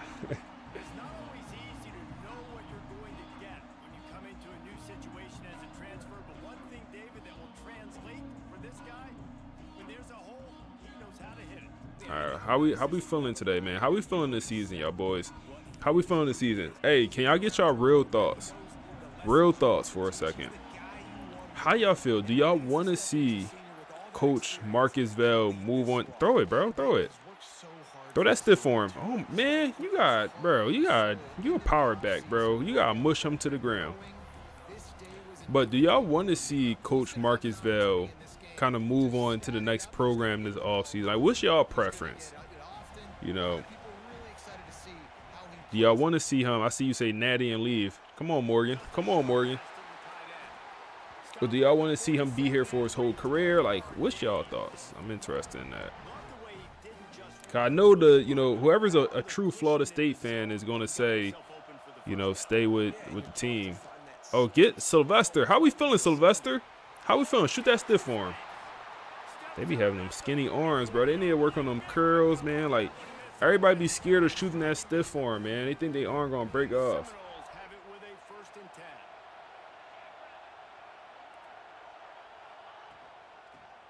Oh, we go run here. Ezekiel. Okay, Zeke.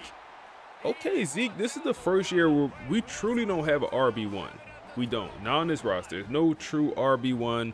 We have a couple solid backs, but it's no guy that's going to get the bulk of these carries. Like, it's going to be running back by committee here.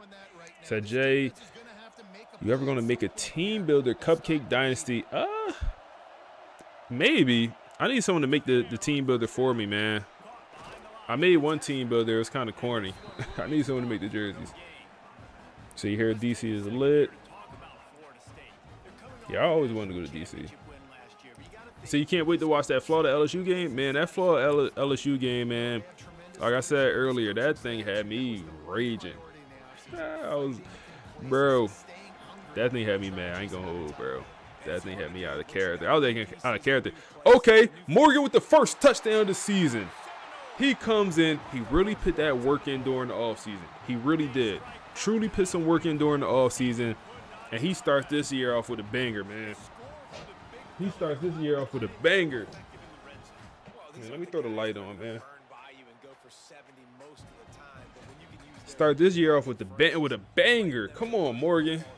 Jaden Moffitt with an excellent drive to start the year.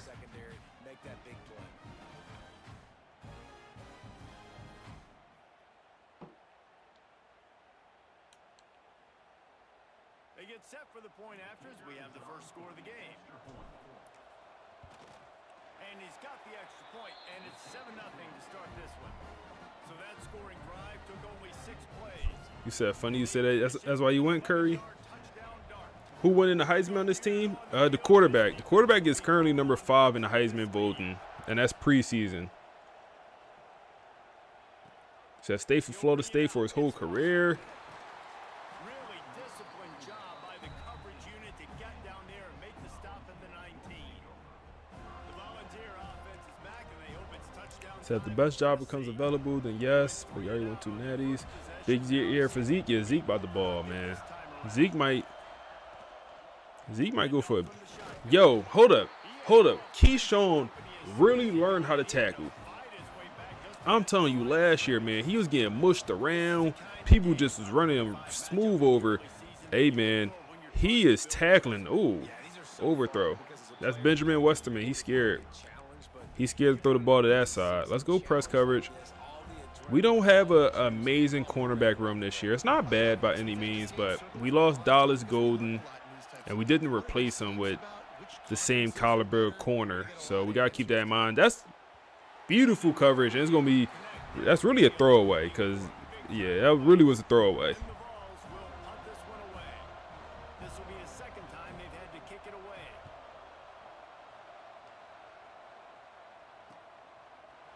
Oh, my goodness, Dylan. You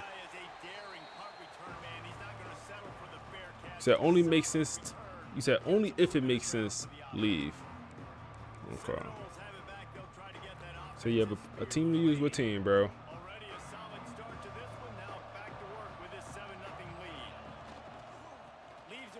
Okay, Zeke.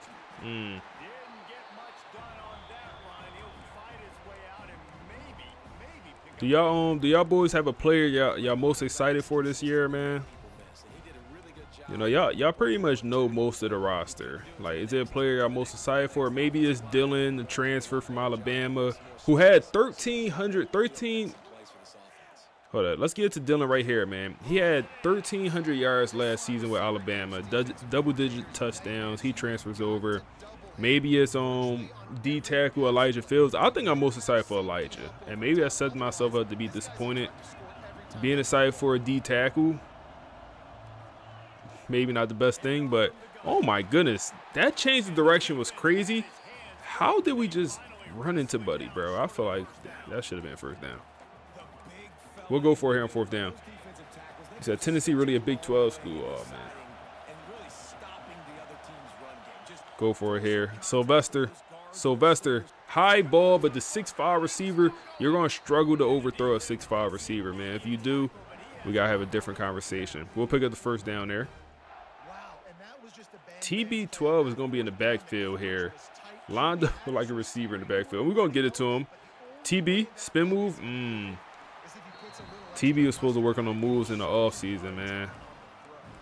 He was supposed to work on the moves. So much speed in college football, so many big plays after the catch. Not in this instance. The defense did a great job reacting to the throw, getting there in a hurry, and making sure he didn't get any yards. Put Quan Hester in motion, and we can hit Morgan here, who's absolutely wide open. TB12 with the great block pickup, and Morgan with 2 touchdowns to open this year, man. 2 TDs. Someone just said Morgan is going to win tight end of the year. Curry, you said that. No, it's the same playbook, man. It's still Auburn. You say you got 17 on 25? 17 natties? You said stay at Florida, be loyal like Bobby. You said let AI determine who will give him the biggest bag.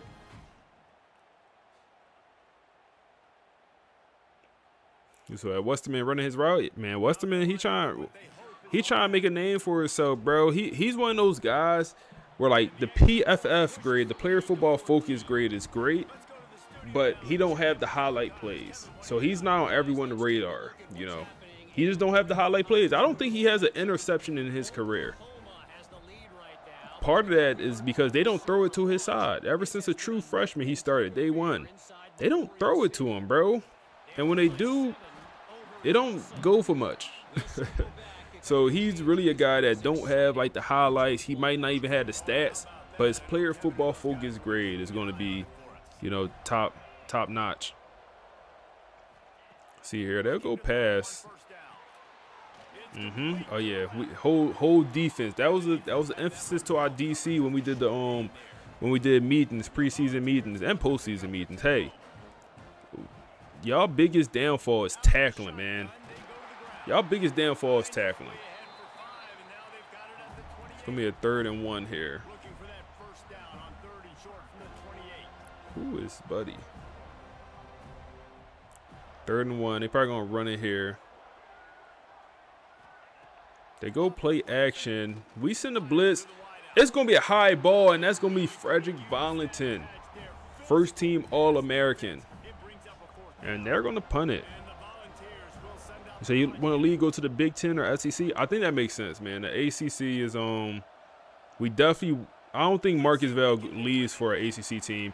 And Dylan is making his presence felt. He's the transfer from Alabama down to the 33-yard line. Said, what you upgrade jerseys during Dynasty? Damn. You say you trying to see Spears cook with his limited snaps? Hey man, when we might get the young guys in this game right here. The way it's looking, these boys wasn't ready to go. Get that ball off. Get that snap off. Oh my goodness! And Dylan blocking in the 3rd level. Dylan look like a little ass kid out there. I ain't gonna hold, man. Dylan like 6'8", but he blocking in that 3rd level.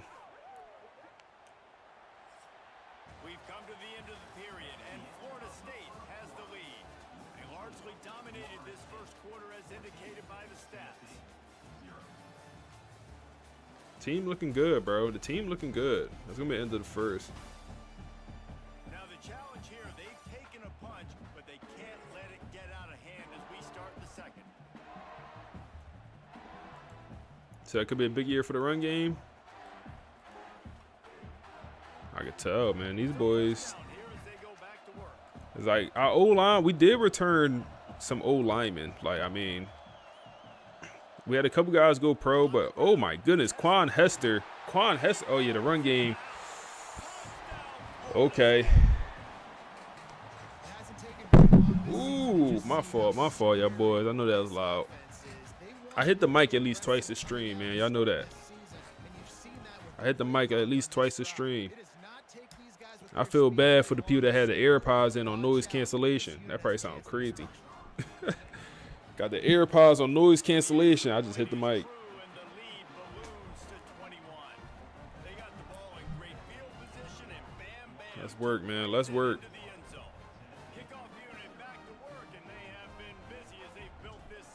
Let's work. You say, oh yeah, run me my money, Twitch.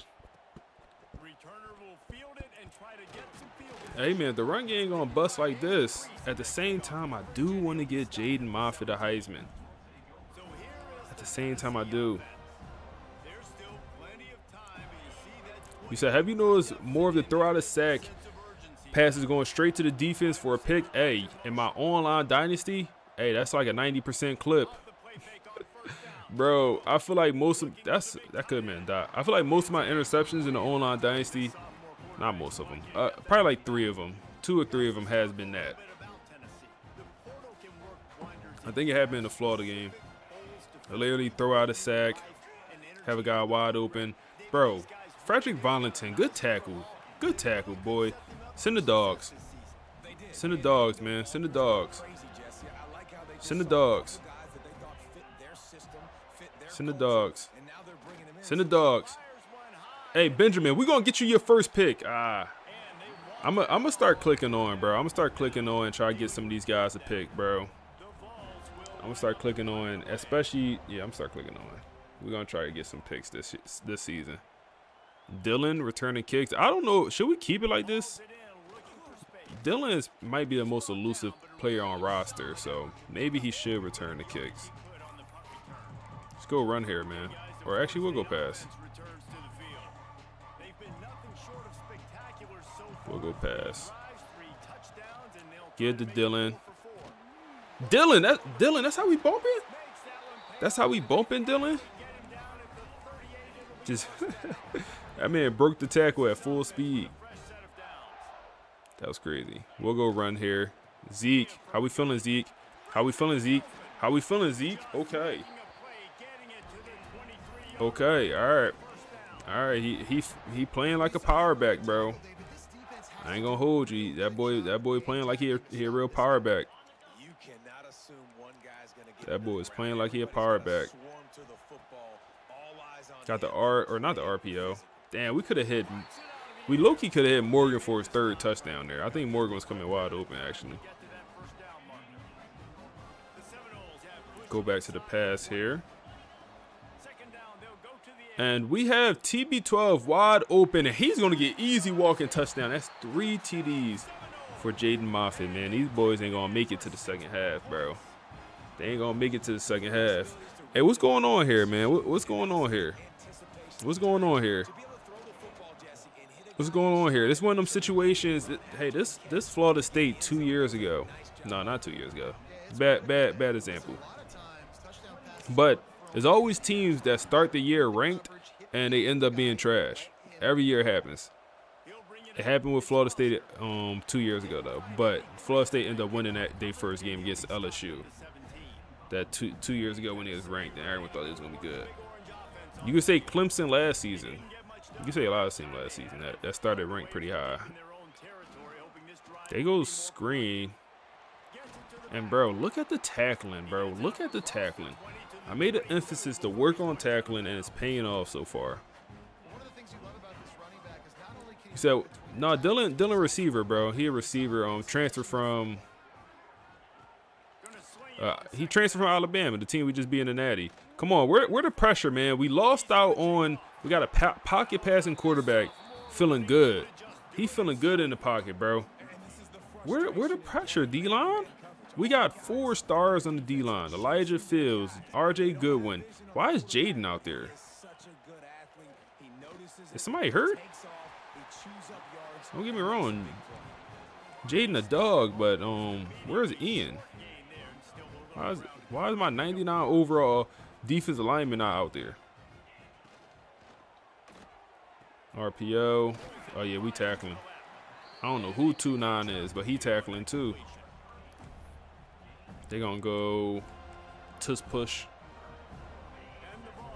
The brotherly shove. We can stop it. We can stop it. We can stop it. We can stop it. We stop it. Wow, and they're going to punt. You got to go for that. You got to go for that, EA. You got to go for that. I think it's a play caller. That just makes you second guess guess everything. You'd love to think you can just dial up QB sneak to pick up that. Oh yeah, and Dylan got a chance to return that baby. Big fella behind you to keep this drive going. They'll get down and put a stop to this return. They'll mark it at the 30. Yeah, Valentin should be a first rounder, bro. Here comes that Florida State. I hope next year they do This offense is real. I hope next year they base the draft off a combination of production and overall instead of just overall. These guys offensively have been able to go out. They just do about overall. No, production gotta be involved also, man. What you've been doing, you got a big lead. Let's just keep piling it on until they And if let's say, you know, a high overall player have a bad season, he should come back. Like Carson Beck. Wants to go up top. We'll hit Dylan there. We could have hit Morgan. I decided to go with Dylan, and he picks it up. Down to 2 minutes before the half, and they'll take the timeout and see if they can. What's that going to be? The 2 minute. Now a first down from the 45-yard line. They're pressing TB12. He wants to change this route. Wants to throw on first down. Wide open. Wide open. Dylan. Oh my goodness. Chill out, Dylan. Chill out, Dylan. Chill out, Dylan. At ease. At ease, Dylan. At ease.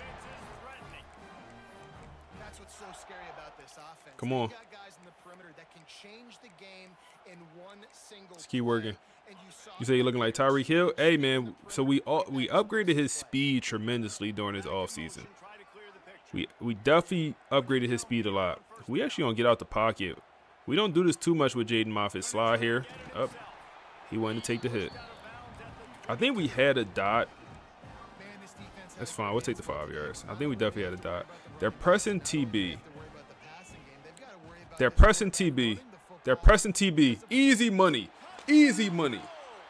Second touchdown for TB. Fourth for Jaden Moffitt. Mopping the floors with these boys, bro. Mopping the floor with them, bro. Shit looking bad, ain't it? Looking bad. And we're using that placement, man. And we're using that placement. Not the placement and accuracy. What's better, placement or placement and accuracy? No, we're just using placement, Curry. I don't know what's better. I don't know what's better. We just rocking out with the placement for now. And with the extra point, they push the lead out a little further. You said the year we beat LSU, we went undefeated and missed the playoffs. No, y'all beat LSU twice. Remember? No, y'all, cause y'all played it was a neutral site game against LSU 2 years in a row. One was in Orlando, the other one was in New Orleans, and y'all beat LSU both years in that neutral site game. I was talking about the year after y'all went 12-0, or not 12-0. Y'all made the playoffs. I'm talking about the next year, bro. And how about that one? Kevin will be keeping an eye on everything going on elsewhere. They'll crank up this drive. Let's see here. Oh my goodness, that's a good cut, man. That's a good route. That'll be enough for a fresh set of downs. He gets it to the 32. The Volunteers. You say you run placement and accuracy. Then everybody uses placement and accuracy, the wave. Firing to the right, complete. All the way out to the 43. I might have to do some more labbing with the placement and accuracy, bro. This offense is on the move. This offense has been sluggish. Because you got time each throw, right? They're on the move on first and 10. You got green light to throw. Looking to throw on first down. Fakes the grab. That's Andre Law getting We got a timeout worked out over there. half, and they'll try to get more points on the board before the break. They driving here. I think this receiver's forte You is said absolutely not. You on classic. Yeah, you go free form with this though. Also, you were free form with the placement. can run shallows. Come on, big hit, bro. Got a pocket passing quarterback. Soft spots in the defense. This guy really I gotta get used to the free form, man. It's a little sensitive. So, like when I was testing it before this game, I definitely gotta get used to it. I'm not ready for it right now. Come on. That's on me. That's on me. That's on me. I tried to slow down to catch the interception, and I slowed down, and we just allowed the touchdown. That's on me. I tried to slow down because I thought we was going to overrun the interception. And matter of fact, we underran it, and my guy did he even jump? He didn't. He didn't even jump. 35-7. That's fine. They get the extra point on the board, but they're still efficient 5-play scoring drive. And they close the deal from 43 yards out with a touchdown pass.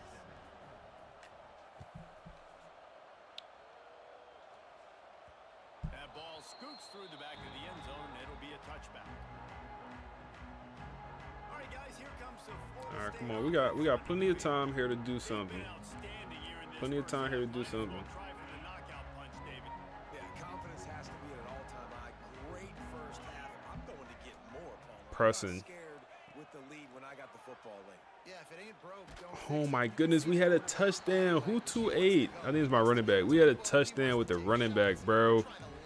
Oh man, pressure got through though. Damn, we had a touchdown. Had a lot of success. This offense That would have been nice. what it wants and will finally. It would have been nice. QB finally getting some pressure, finally getting a big hit on him. Sylvester. That'll pay some dividends. Sylvester back on the ball. We do have the timeouts we can use at some point, but we'll try to wait. I want to hit TB here on the comeback. Yep. Yep. TB. Come back. Get out of bounds. That's easy money. That's easy money, man. That's easy money. This passing game looking. This passing game looking. This passing game looking something special, ain't it? Hit the running back here. Is that on me? Did I like pass lead it crazy or something? Or did he miss it? I guess we threw it too hot. I guess we passed it. I don't know. Just an inaccurate ball.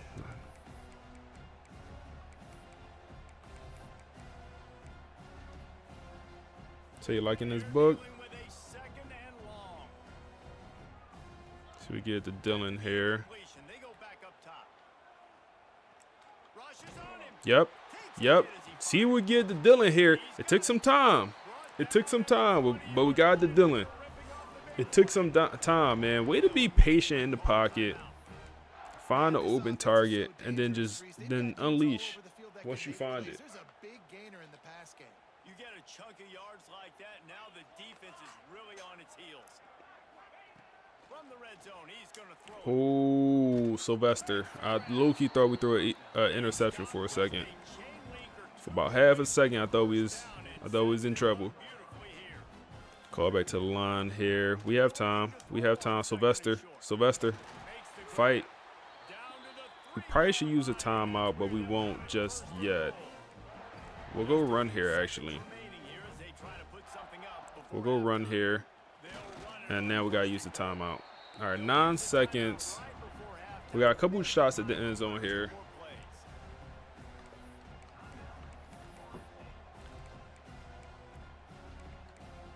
BTA, hey man, bro, you commented on both streams. Hey man, I appreciate you coming through on both streams.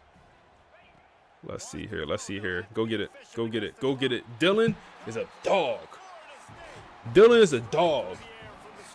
5 first half passing touchdowns. I think we know who the lead for the Heisman Trophy will be after this week. 5 first half passing touchdowns, man.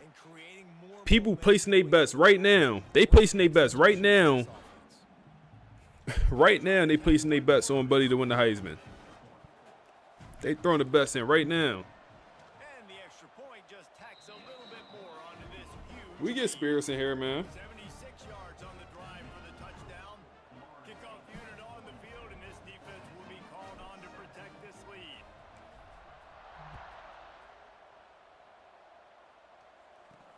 He'll start the return inside Come on, Dom. Not a lot of space to be found. Good hustle by the coverage team. And they Where the start mercy him at the rule. 21. It's funny that baseball still got the mercy rule, bro. I ain't gonna lie, that's funny. Down, but the offense is just going to take a knee and go to the locker room.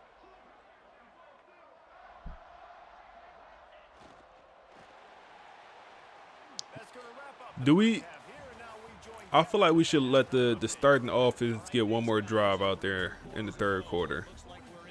One more drive out there in the third, and then we throw the backups in. How that I feel like that's fair. Cause I want them to at least have some reasonable stats. And I know the quarterback got 5 touchdowns, but he don't got the passing numbers. We'll put him out there for like 1-2 drives, and then we'll get the backups in. Cause like he got 5 touchdowns, 200 yards. that crazy in college. He need at least 300, and we start with the ball here. So we score here a touchdown, and we get a stop. We'll get the backups in.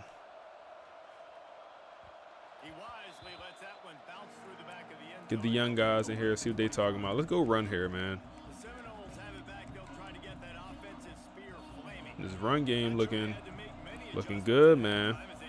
Let's not jinx it, but oh yeah, oh yeah, that's how we moving, Ezekiel. Put that foot in the ground.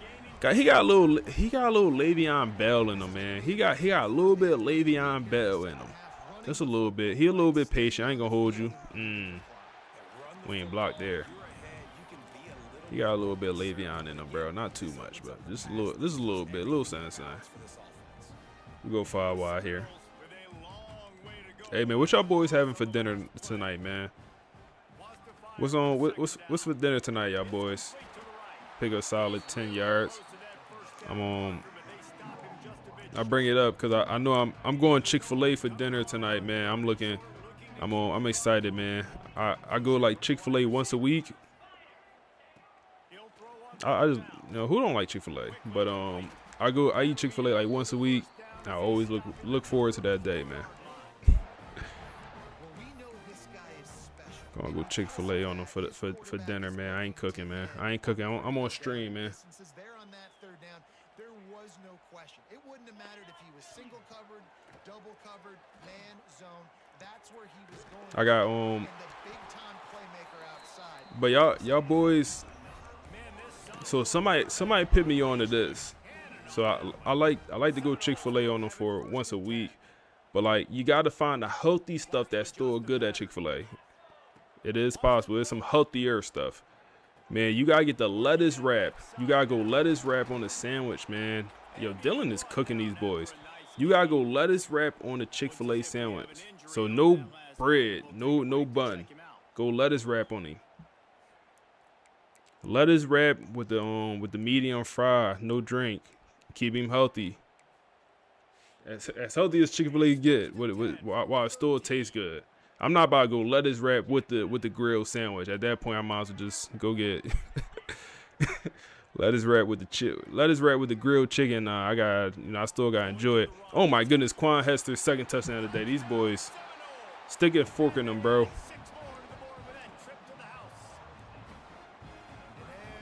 You said some grilled smoked sausages with potatoes.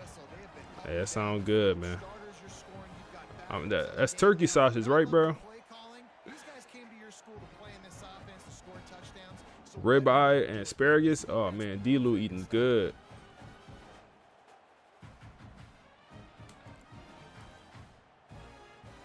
Is that Raising Cane's a little bit better? Really? So when I moved, I haven't had Raising Cane's, or I should say my first time having Cane's was when I moved to Louisiana. It's good. I don't think it's better than Chick-fil-A. I feel like Cane's is a one-trick pony. The trick is pretty good, man. The trick is good. The trick is great. I ain't gonna lie, the trick is great. But I feel like it's a little bit more options at Chick-fil-A. That's my selling point. Like I said, Cane's is a great trick, bro. But Chick-fil-A, you got the chicken sandwich, the chicken nuggets. You go mac and cheese with them sometimes. Go to grilled chicken sometimes. Get the breakfast sandwich. The breakfast sandwich be going crazy. The little breakfast biscuits. They got a nice little portfolio, man. Jordan Travis and Kenny Dillingham. You said eliminate. I go Chick-fil-A on them. I like the little sweet tea, man. I'm a sweet tea type guy, bro. I go sweet tea with the Sunjoy is what they call it. And we catch a pick. Benjamin Westerman with his first pick. You got to take it to the crib, Ben. Ben, I love that for my dog, man. I love that for my dog. Nobody works harder than Buddy. Nobody works harder than Buddy, bro. Nobody. Love that for my dog. Why she going like this, bro? You good. Don't worry about it. Just head home, bro. Don't worry about it. You say you eat Cane's probably twice a week?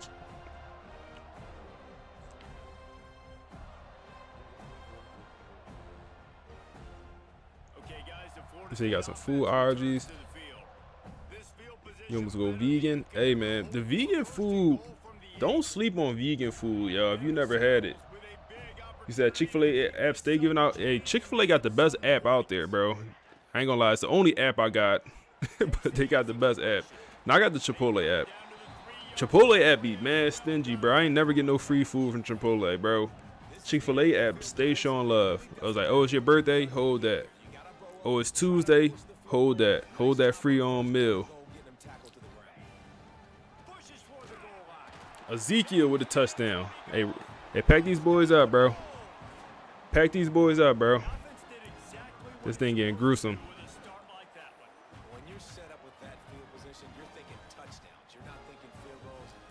You said fried chicken, Kool-Aid, and biscuit. They could keep that mess trying to kill our community, Jay.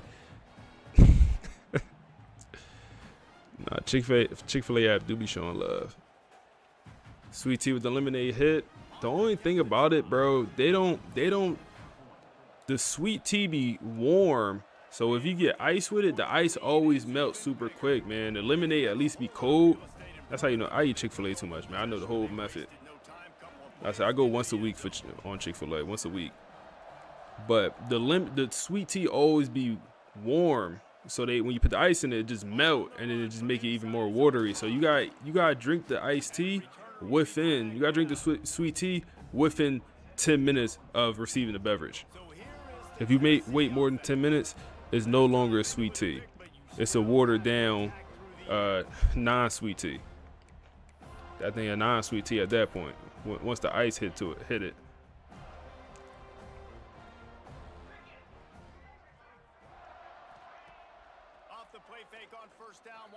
Oh my!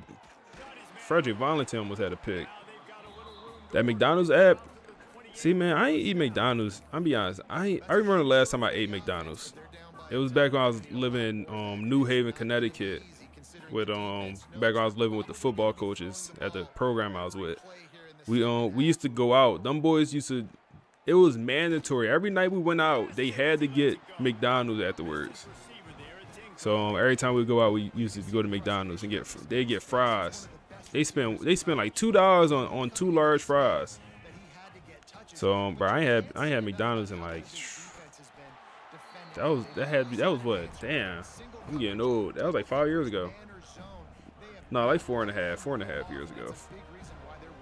Yeah, I had McDonald's like 4.5 years.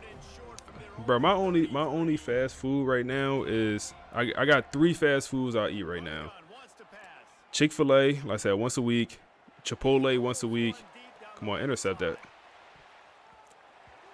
Chick-fil-A once a week, Chipotle once a week, and Cane's. Cane's fit in where it gets in. Those are only 3 I mess with right now. I go Jersey Mike's probably once every 2-3 months on them. Jersey Mike's like once every 2-3 months. But I'm heavy on the Chipotle, man. Especially after the workout. Chipotle, 9 times out of 10, if I ain't bring lunch to work, I work out, during my day at work. If I ain't bring lunch, 9 times out of 10, I'm hitting Chipotle after the workout. 9 times out of 10. Is the Chipotle hit different after the workout, bro? No, bro, it was a good year where the Chipotle app didn't work for my phone. I remember I deleted it, I re-downloaded it, deleted it, re-downloaded it, and it would not work. I'm like, yo, they're scamming. They don't want me to get the free points, bro. The Chipotle app did not want me to get the free points for like a year. I swear, bro. Come on, Sylvester. Come on, Sylvester. Oh, Sylvester. Sylvester, okay. I said in the offseason, you need to work on the moves, bro. You need to work on the moves. Get the youngins in. All right, let's finish this drive, bro. Let's finish this drive. You right. Let's finish this drive. I'm over here talking. I'm yapping, man. I forgot about the young guys. Young guys on the sideline, they ready, bro. They ready to go. Sylvester having a good day. Everybody having a good day. What I'm talking about. Ain't nobody having a bad day out here but Tennessee. It don't matter who we got out here playing. We was winning this game. positions throwing the Is that Eric? I think Eric in the game right now. The freshman. Damn, it's gonna come back. He's brought down, but there's a flag on the field. Let's see which way that's going to go. Church chicken. Hey man, I will say every time we got Church's chicken by my spot. Every time I drive past that thing jumping. I ain't never drive past that Church's chicken and it wasn't jumping. I never had Church's down here. I had Church's since I was like a kid. But I will say that thing always jumping, bro. Oh my goodness, GG's. Oh no. No. No. That was supposed to be easy money. Go get it. Go get it. Go get it. Eric in his first game gets the touchdown. The young freshman, true freshman 5-star receiver comes in the game and instantly gets the touchdown. Instantly gets the touchdown. Good work. He don't even know how to react, bro. Look at him. He don't even know what to do. He glitching. But he glitching out, bro. He said, only eat the breakfast McMuffin at McDonald's.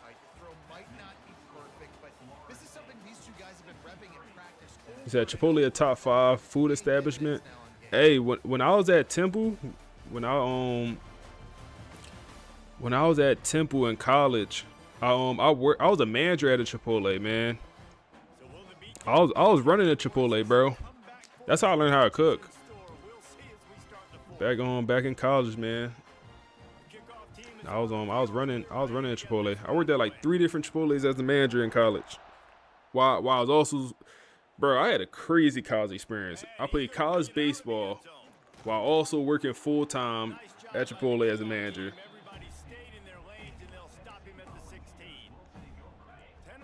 Then I transferred, still working, but now also working for the football team. I was doing the most. Oh, let's get the backups in. Did we not do this already? Mass up starters, the backups should be in then. No, that's still the starters out there. So mass sub starters, and then we'll do it again and mass subs backups now. All right. Sometimes it happens and they get out of sync and they don't make big plays, but man, you're in a huge deficit. You need big plays down the field. Oh my goodness, these boys don't want to play today, bro. These boys don't want to play. Bro, I'll tell you the moment I decided to hang it up as a manager at Chipotle back when I was in college, man. I remember this customer, she used to always come in with something. Every time, it'd be, we got the same people come in every time. She would always come in with some BS every time. Give me that, boy. Let's go. Let's go. We catching interceptions this season, man. We catching interceptions. She would always come in with something. I remember this time she came in. She came in and she said, I need a refund because there's a napkin in my food. A napkin. I'm like, I worked there for a long time. I know there's no way for a napkin to ever be in someone's food. How? There's no way. A paper towel. There's no way a paper towel would be in someone's food. There's just no way. So I'm like, let me see. She comes over here with a paper towel that is brown. Chipotle, we never had brown paper towels. We only have white. I'm like, yo, I'm not giving you a free refund, bro. I'm not giving you scamming me, bro. And I'm not going. At some point, I got to put my foot down. I'm not going. I'm not giving you your little $9 back. This is back when Chipotle only called $9. What a time. I'm like, I'm not giving you your $9 back, bro. You scamming. We don't got no brown paper towels in the whole establishment. We don't got that. I don't know where you got that from. I'm like, after this, oh my goodness, Quan has to chill out. We gotta get the young running backs in, man. We gotta get the young running backs in. We gotta get the young running backs. Yeah, get the Jalen Choice, Jaguar Jones, get the young guys in. Let's make sure all the young receivers in. Connor, unfortunately, Connor, We need the young guys out there. They got corners at receivers. Chill out, bro. Chill out, chill out, chill out. No corners should be in. Get Bob out there. Yep. Let's see the D-line. Jaden out there. Carl out there. D-tackle. Get Spears out there. No reason for JR to be out there. Linebacker core. Let's get the young guy out there. Dom, we already know all about Dom. Corners. We don't have no young corner. Yes, we do. Let's get Doc out there. Doc Shady. Someone named him. We get Nick out there also. Safeties. That looks fine. And then we got to do our sub spots also. So Choice out there. Let's get Jones out there at number 1. Power back. Doesn't matter. Power back not going to play. Slot receiver. Got to be Eric here. And then we'll go Matt. So Matt actually had, or what's his name? Mike. Mike actually had that touchdown earlier, I think. Yeah, 17. He had the touchdown. So they want Zach out there. I want Carl. And then I want Jaden out. Yep. And then D tackle. Head. Hell no. Get Spears out there. And then we could do Carl at D tackle. And then we could pit another guy here, which can be. Then we got a 5-star freshman with elite development. Is it Jalen? One of these guys definitely got elite. I think one of these freshmen. I don't know who.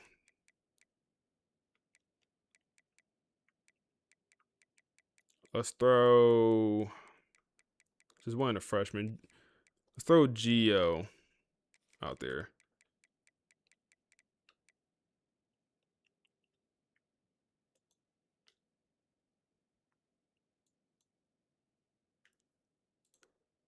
Throw Gio out there.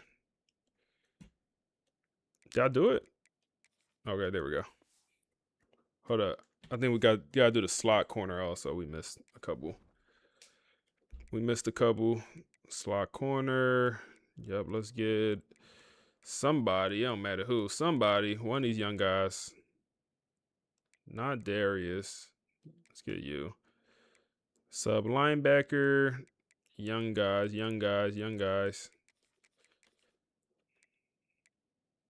Yep, all right, that makes sense. Jaguar Jones. Got Corbin out here at quarterback. Oh, man. Okay. Jaguar Jones, that's how we feeling? He rocking out with that number 22.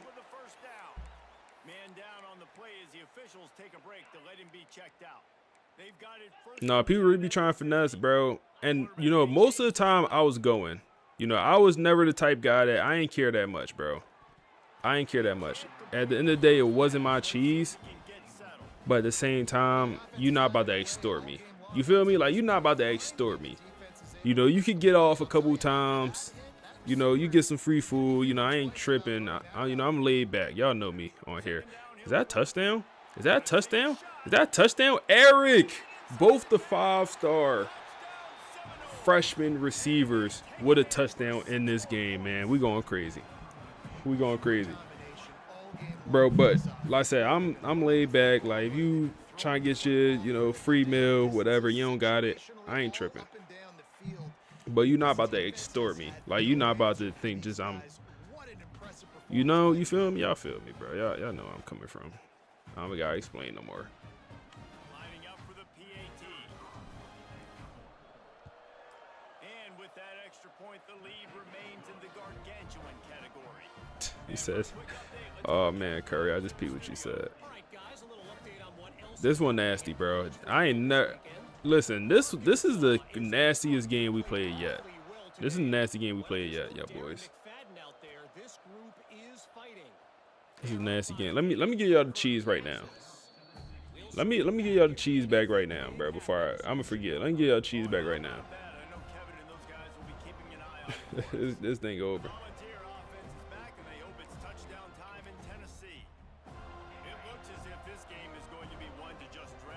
Good money. She's lazy with that scan, bro.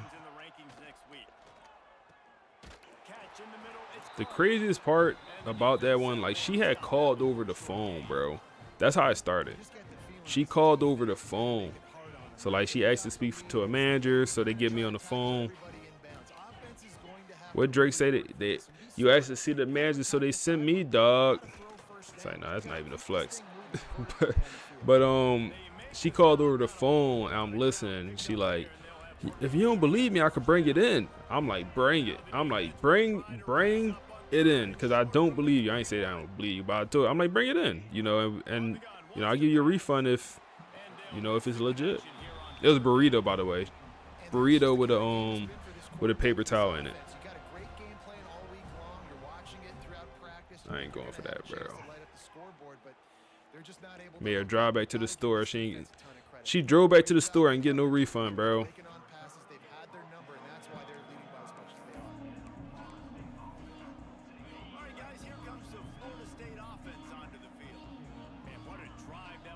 You said they had their phone on airplane mode and didn't realize it, man. That's slouchy. I ain't gonna lie, that's slouchy.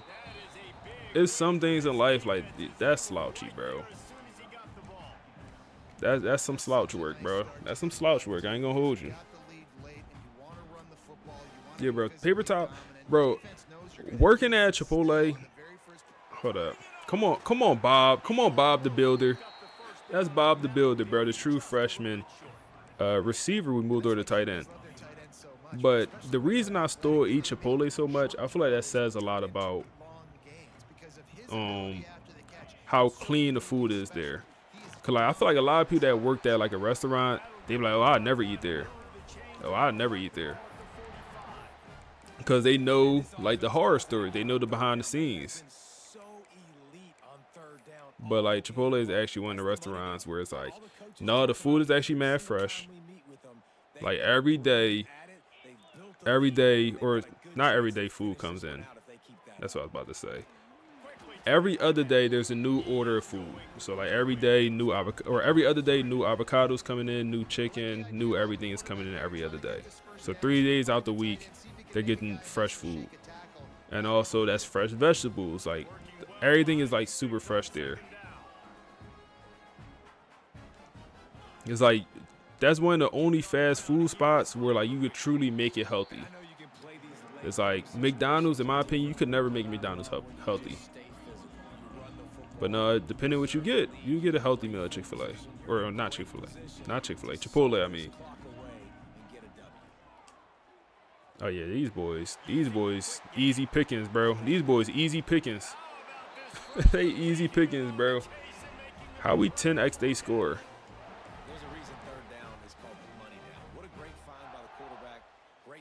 You said, what did Chipotle do? They ain't do nothing, bro.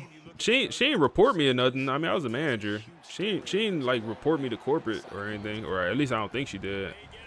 It ended after that. Like after she left, that was the end of it.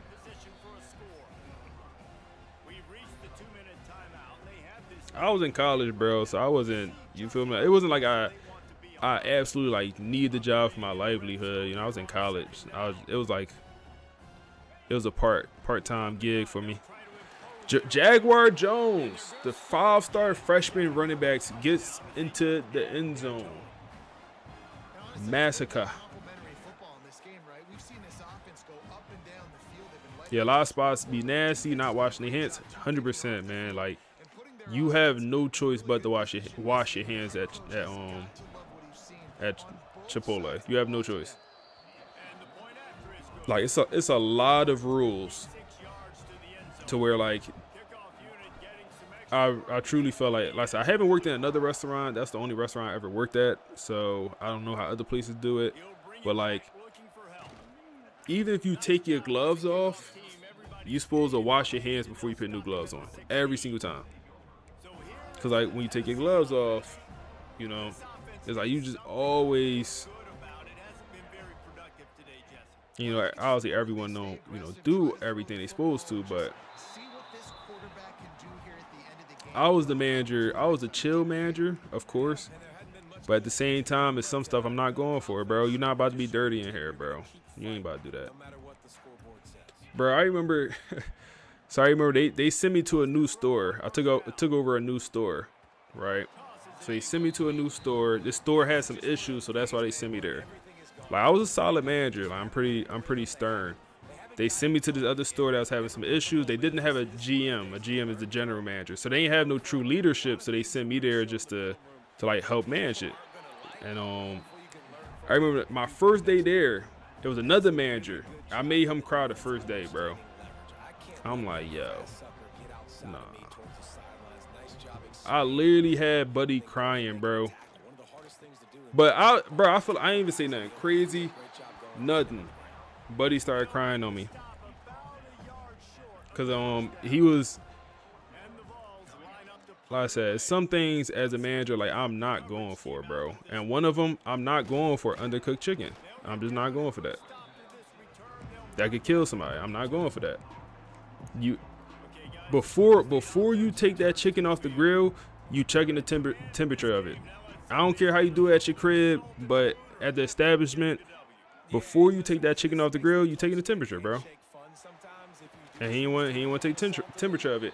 And he cooked, my fault, yeah, boys. He cooked raw chicken, and I called him out. I peeped he wasn't temping it, and then as he cutting it, I see the red busting through the chicken. I see the red busting through. And I ain't going for that. I said, no, I said, we ain't serving that. You got to throw that back on the grill. I said, we not serving that, bro. You got to throw that back on the grill. And then what made him cry is I made him throw it back on the grill and like recook it. But the part that made him cry is we ended up, it slows everything down when you got to go back. And, the thing about a Chipotle, when it's busy, you got to be super efficient. So he had to throw that back on the grill, and it slowed down his whole process. And we ended up running out of chicken. And it's like when you the cook and you run out of chicken, and it's a line out the door, and everyone want chicken, and you just there on grill doing your thing, and everybody just looking at you. Even the person that's serving, they just looking at you like waiting for the chicken to be done. So that's what had made him cry. And he over there tearing up. That's why I ain't tempt the chicken. I'm like, bro, I'd much rather you up here tearing up and they waiting for the chicken to actually be done than you serving undercooked chicken because you trying to rush. Bro, Chipotle was a movie, bro. I ain't gonna lie. Working at Chipotle was a movie. I ain't gonna lie, bro. Massacre. That's what, bro. We didn't even talk about the game. Ain't nothing to talk about. Ain't nothing to talk about in this one. So you say you hope he grew from that moment? Bro, he ain't grew from that moment. I ain't gonna lie. His older brother, so it was Buddy that worked there and his older brother. They both was managers. They were extorting Chipotle. Bro. Extorting. So they was brothers. First of all, that's not supposed to happen. You can't have brothers or family members both be managers at a establishment. It's not how it's supposed to work. At least that's how it wasn't supposed to be like that at Chipotle. So the brother would open and the other brother would close. So they would just clock each other in and out. So let's say the younger brother was coming in the morning, he would just clock them both in. And then when the older brother came in to close, he would clock them both out. And since, like I said, the store had no general manager, nobody was checking it. Like, nobody was there. The store was understaffed. So when like the district manager seen, the payroll, she didn't know no better because like they had no GM. She's not there ever. I never even met the district manager. So they was just extorting it. And I knew, they told me, they was laughing about it. I wasn't about to rat it on them. But Buddy showed me his check one time. Buddy was pulling in 6 figures at Chipotle as a manager, bro, with all OT. He working 18-hour shifts every day. He pulling 6 figures at Chipotle, bro. Oh man, Jaden Moffitt with an amazing day here. It don't get better than this, bro. And Terrell Corbin coming in also went crazy. Running game amazing. This is the best day of So it's funny. We have a day like this. Next game we're gonna struggle on offense. Knock on wood. but this is how the game go. Jaguar Jones with a touchdown, Mike with a touchdown. I think Jaguar Jones had 2 touchdowns in this one, huh? Yep, he did. Yeah, rushing one also. No sacks. That's disappointing. 2 interceptions, though. Isaac. It's a nasty game right there, man. University of New Haven or Southern Connecticut? What you mean? So I went to grad school at the University of New Haven. But when I worked at Chipotle, I was at this was when I was at Temple. Back in Philly. He said, what about Zaxby's? You say you from PA? Bro, I never had Zaxby's, bro. I heard good things. I never had Zaxby's. You said you'll share a story when you was younger. You was working at Goodwill as a truck driver.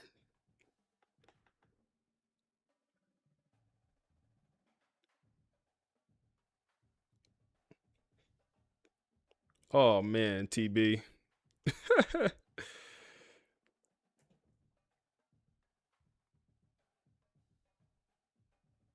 Yeah, bro, I wasn't serving no undercooked food, bro. Not on my shift, bro. Not on my shift. You can do what you want on your shift, bro. On my shift, nah, I ain't going for that, bro.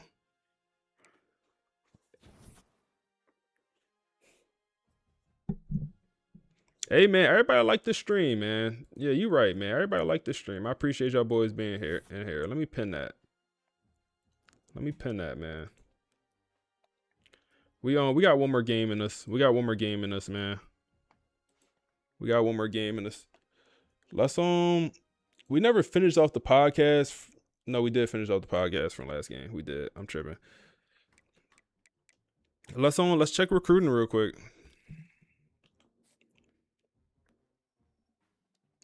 But yeah, the only thing you ever had to worry about eating at Chipotle is like there is a good, not a good chance, but there is a chance the person on grill is not tipping the food. So there's a chance that you could get some undercooked food. It's like the manager gotta be on them. Cause like they will not temp check the food for some reason. That's the only thing you ever gotta worry about, in my opinion.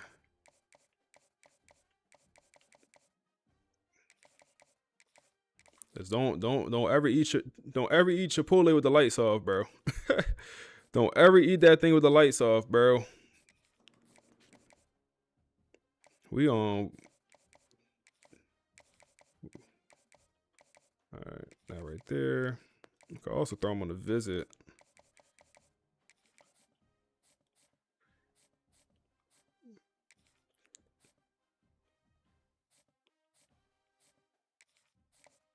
Also throw the tight end on the visit.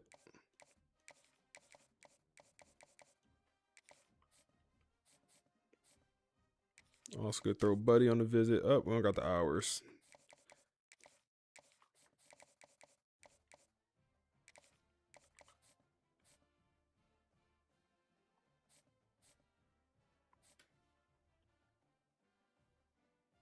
You said you would have you would have snitched on them, bro? Nah, I wasn't, bro. I wasn't gonna snitch on, bro. They was mad goofy too, bro. Like, so I ended up working there so once I got switched there, I probably worked there for like another 6 months before I quit and just focused on college when I left. But so I worked with them for like 6 months. We never got a general manager. It was just us 3. So it was those 2 goofballs and then me. And it was just us 3 as managers at that Chipotle, man. Bad for business. Horrible for business, actually. Like, so they did the hiring. They would hire people. They was not qualified to interview anyone. They was not qualified, bro. Yo, it was literally, bro. Nah. Looking back at it, I'm like, yo, they used to let anything slide. I don't know who corporate thought those 2 was. But I think corporate thought they was legendary. Cause like, yo, they was pulling crazy OT. They was hiring people. Bro, they was just extorting the company, and corporate just never did they due diligence. And I'm just there like, just working here for some cheese while I'm in college.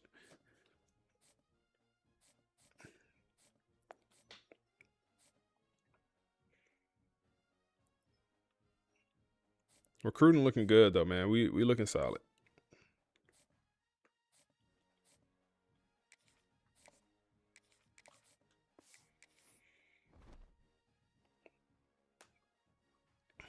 You said my Friday coach after that. So that's your cousin basketball game, low key bored. Hey man, tap into the stream, man. Appreciate you being here.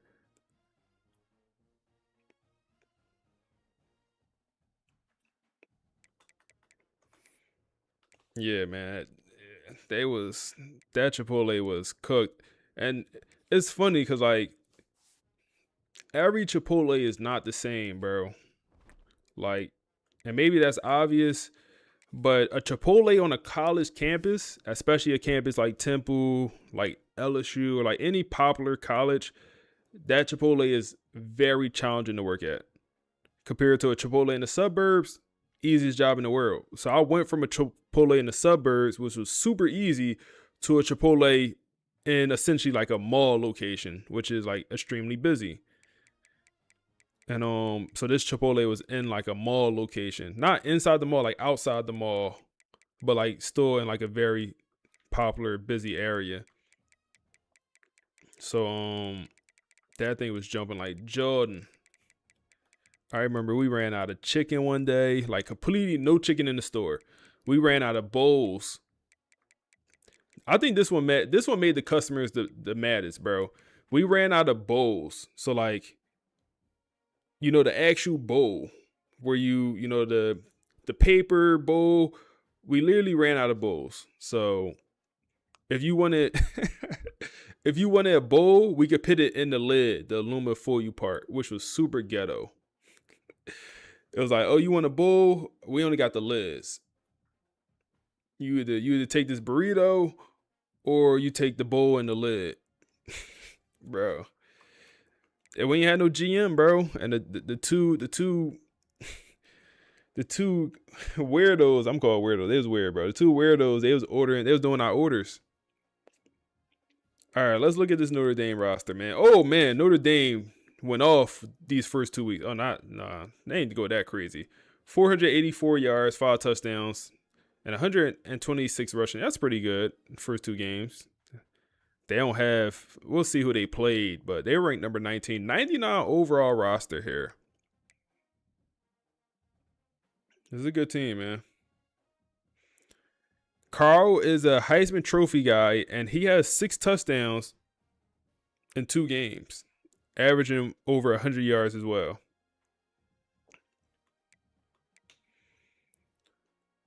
Woodside is going to be their star receiver, but they got a pretty good receiving core across the board.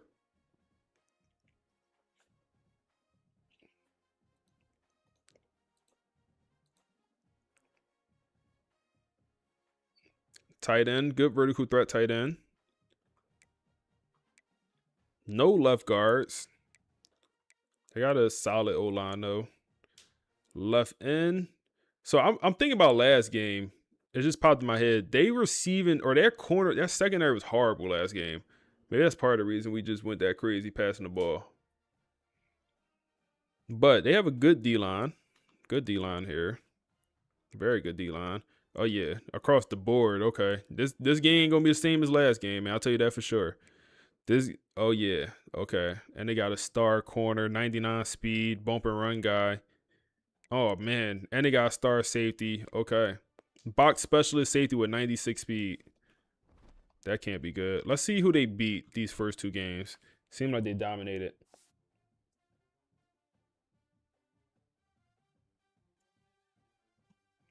You said ATB.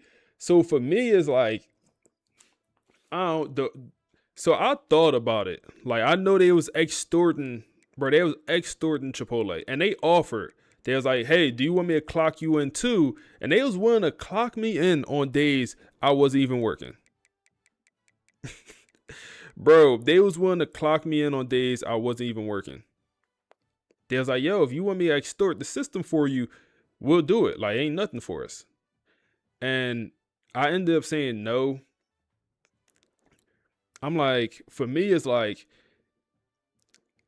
I ain't here for that. And also, I ain't need the cheese that bad to extort the system.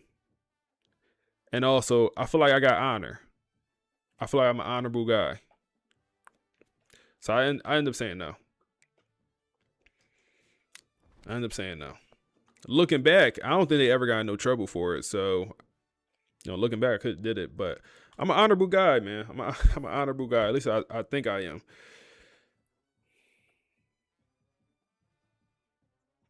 You say you worked in the restaurant business for 15 plus years and you never undercooked food. Hey, John, you're a good man. You said a game 29-7. Yo, you say you used to work fast food. You had a GM who was stealing money.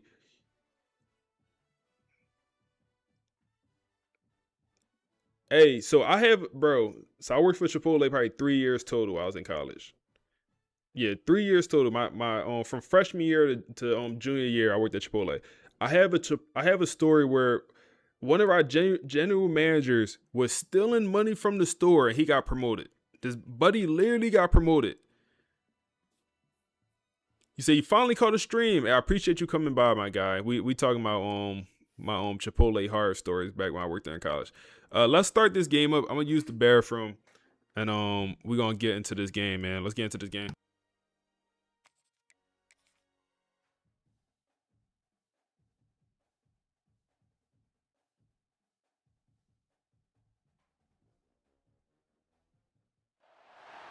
Some would call it swag.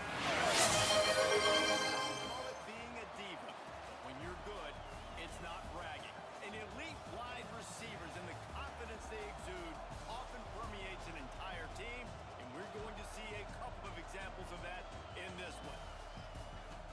Welcome, everyone, to the home of the Fighting Irish, South Bend, Indiana, beneath the Golden Dome and Notre Dame Stadium. As we'll see the national champions from last year, the Florida State Seminoles, taking on the 19th ranked team in the land, the Notre Dame Fighting Irish. For EA Sports College Football, Reese Davis with you alongside David Pollack and Jesse Palmer. And guys, can't wait to get this one started.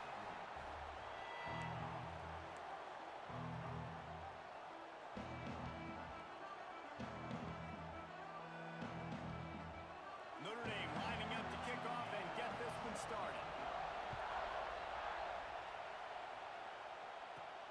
And he takes this from inside the 5. Not a lot of space to be found. Good hustle by the coverage team, and they stop him at the 21. So the Florida State Seminoles offense. Come on, y'all boys. Let me Oh, get the sub, bro. How you gonna sub when I leave? Hey, man. I appreciate the sub, big dog. I appreciate the sub. I appreciate that sub, man. First sub of the day, man. Way to get us started, man. Way to get us started. Let's throw the prediction up. What they rank? They rank 19. Let's throw the prediction up, man. Do we beat number 19 ranked Notre Dame? 2 minutes up. It's up for 2 minutes. Throw the cheese around. Throw the cheese around.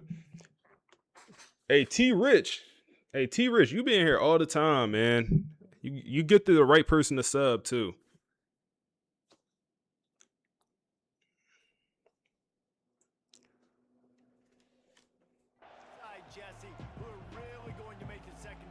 You say you worked in when you was in college, had to get into your cook. His cut size was crazy. Hey, man, yeah. Okay, Quan Hester, where to start?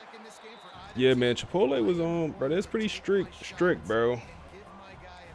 Like, I know everyone talk about the portions. Yeah. 4 ounces, bro. 4 ounces of meat.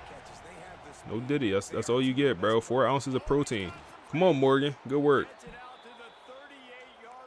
You get 4 ounces, bro. Nothing more, nothing less. No, nothing more. Sometimes less.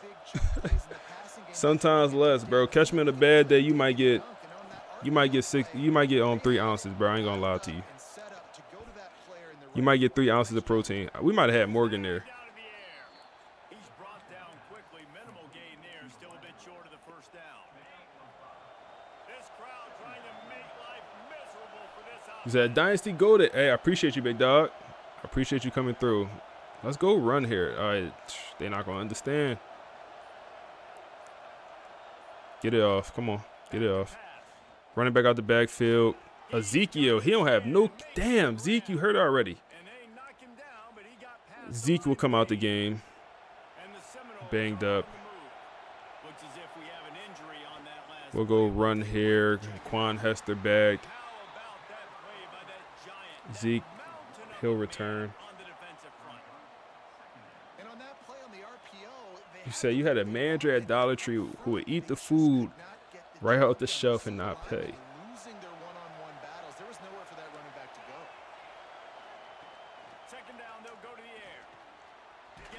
Bro, the best part about working at Chipotle, free food. So I don't think all restaurants do this, but every shift you work at Chipotle, you get a free meal. Every shift you work. And I said, I don't think all restaurants do that. I don't think. That's wide open. That's wide open. Sylvester, it was a high ball. He had to jump for it, but that's easy money. But as a college student, that was very good. Especially as a manager, you know, I would just, you know, I definitely would. I would eat more than once a day. I remember I would, this was my method. I used to work Monday, Wednesday, Friday as a manager. So on Monday, I would, you know, go to work. I wouldn't eat before work. So when I got to work, I would eat. Then I would eat dinner at work. I used to work the night shift, so afternoon. So I would go to work, eat when I get there, eat dinner, and then I'll make food for the next morning. So I'll make like a quesadilla for breakfast the next day or for like whenever I ate it. So I literally would get 3 meals per shift and just take home. We'll go run here, man. We'll go run. We believe in the run game this year and it doesn't work out. 4th and 5. We'll bring out the kick. Oh, they wants to go for it. They wants to go for it. I honestly want to kick the field goal here. What sliders do you use? I'll use them I'll show you after the game, bro. I got you. It's that fast food hard store would be YouTube. Hey, man. Let's work. Come on. Come on, Morgan. Come on, Morgan. Come on, Morgan. 3rd touchdown of the season for the tight end. 3rd one. Good work. One thing I just remember, I forgot to change my depth chart at the last game. So we got some guys that just need to be moved around.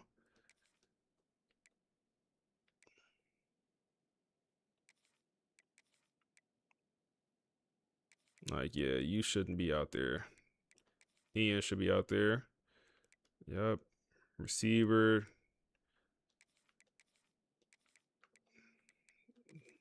Dylan should be out there.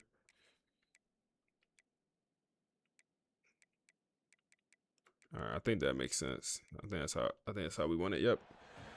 All right, man. Morgan is having a hell of a start to the season. Hell of a start to the season for the senior tight end. He's gonna get drafted pretty high. You say you don't care what anyone says. Long John Silver's is underrated. I don't even know if I've never been to a Long John Silver's, bro. Where they be at, bro? They be in the country? Cause they definitely don't be in the city. Long John Silver's. Said Chipotle really that good we can eat it 3 times a day and it still be fired. Hey man, when it's free, when it's free and you're in college, it's definitely that good to eat 3 times a day. But it's also like, it was a lot of different options. So like, when I came to work, I would eat like a little burrito with chicken and like cheese, super simple.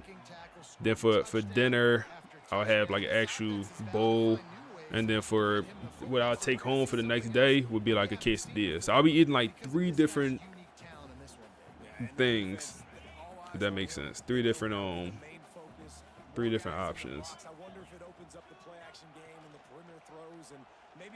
Oh yeah, we on it. We on it. Hey, Notre Dame, we ain't going, bro. We ain't going. We not going. to panic, but I know having been in this situation as a quarterback, you want to answer right away. Yeah, no, Lone John Silvers. That's a crazy pull, man. Lone John. Oh my goodness. It's gonna be. Wow, that's what we doing. Okay.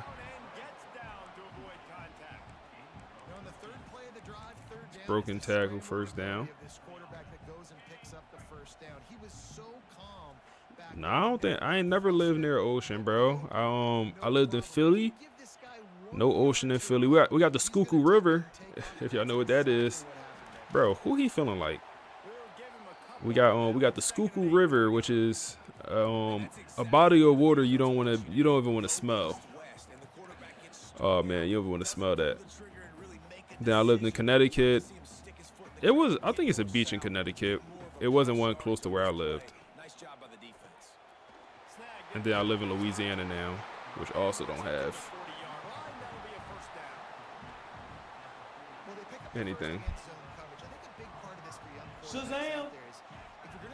Hey, appreciate the follow, bro. You can't stare down receivers because the entire defense has their eyes on you. So you can't telegraph where the ball's going.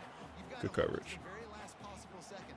Try to freeze. He said, best part about working at a restaurant, you're never hungry. Hey, that's a fact, bro. That's a fact, man.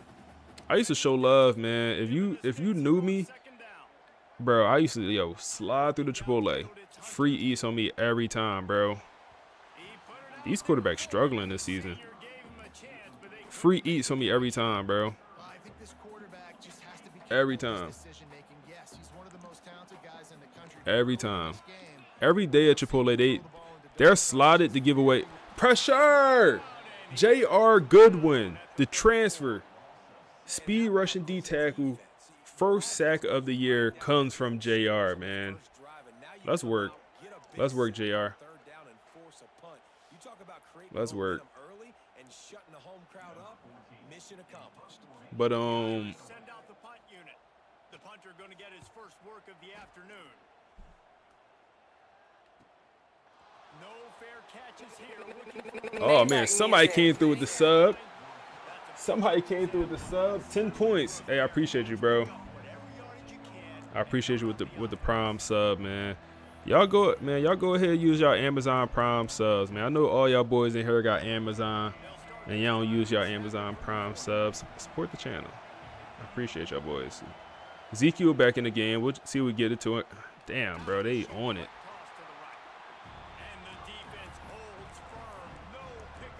Okay. Appreciate that sub, bro. So we end of the first quarter. Yeah, man, that's Schuylkill.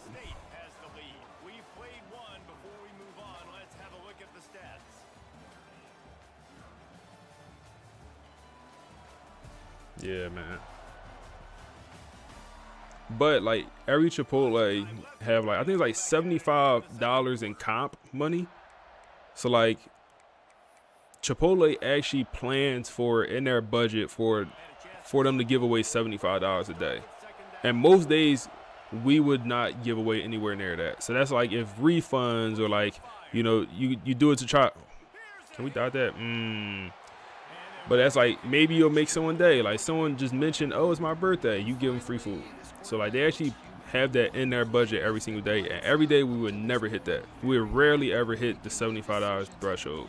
So it's like if any of my partners came in, oh, it's free money every day. Or it's free food every day. Because I know we're not even going to hit our threshold. Dot Morgan. I think we had somebody else wide open. We'll take that. You said finally figure out how to use Amazon. Hey, they make it Twitch. I mean, they make it Twitch. You said they make it difficult. Damn, Amazon. That's how we carrying it. I appreciate you though, bro. That mean a lot to me. That mean a lot, bro.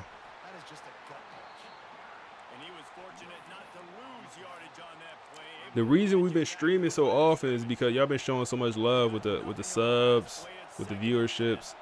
So like, I appreciate those. I appreciate those, man. That's wide open. That's wide open, Dylan. That's wide open, Dylan. Wide open. Jaden Moffitt. We supposed to look at the Heisman Trophy odds at the last week. See if he moved up to number 1.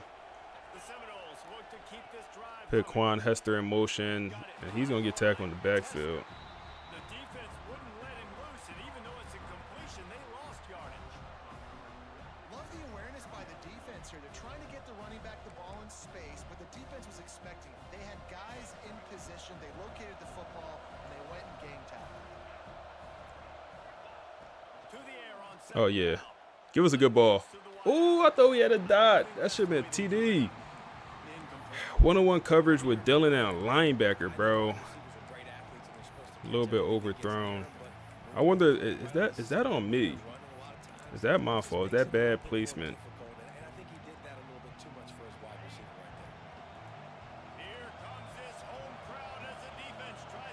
Third down here. Throw away, throw away, throw away. Oh my goodness. We barely get that out. Bring out the field goal unit, man. We got a true freshman kicker. I forget buddy's name. But hostile environment. 44-yard field goal for the true freshman. Deep breath. Deep breath. And he's going to be green money, man. He's going to be green money. He got a little bit more of a leg as Wade, our previous kicker. Damn. Get out his face, bro. We'll be up 10. And listen, y'all know in the booth and everywhere how I feel about kickers. Don't always love leaving it on their foot, so to speak, but nice job executing. He keeps doing stuff like that. I'll keep trotting him out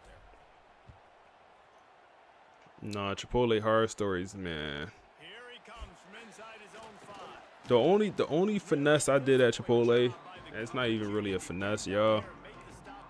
So back in college, I had a lot of friends that lived in Philadelphia. I'm from Philly, all that. So I pit all my friends on. I mean, bro. Oh my goodness. It was like a, not cult, but it's like every shift, it was one of us.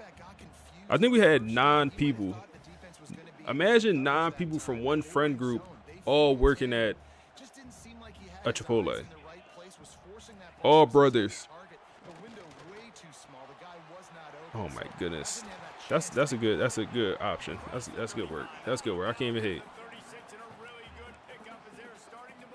I ain't gonna lie, man. We was at Chipotle in the suburbs. We did some ghetto shit. I ain't gonna lie. We did a couple. We had some ghetto shit going on.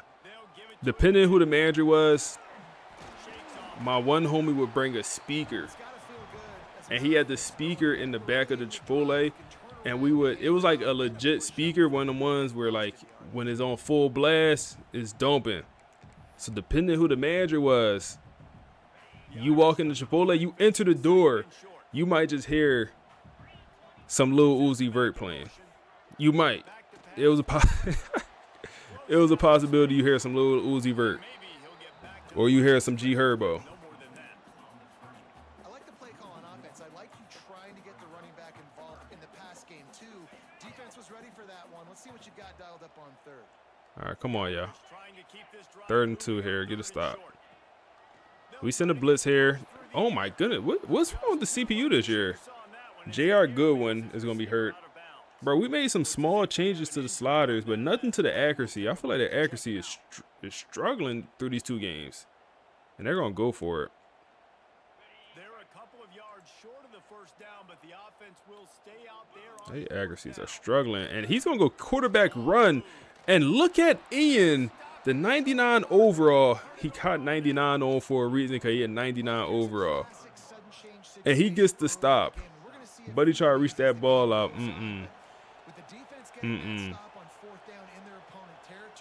They got, look at their D-line, man. Look at their D-line, our O-line. All stars. They damn near got stars at every position. So do we.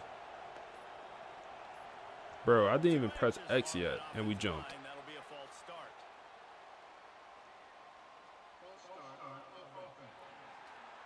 The officials offer the deal, and the coach accepts it. They will take the penalty. Elbow sprain. Nah, we had Chipotle popping. Had it popping, man. Morgan, how we feeling, Morgan? Damn. Okay. You good, Morgan? That's what I'm talking about. That is how you close. And when a guy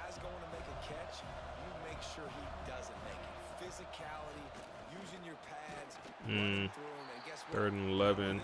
Hey, they kind of box in the run game, bro. They kind of box in the run game. Third and 11 here. We'll throw Dylan in motion. Hit Sylvester and the 5-star sophomore with a drop, man. That would have been a first down, or at least very close to it. We'll have the punt here. Was this the Chipotle in Philly?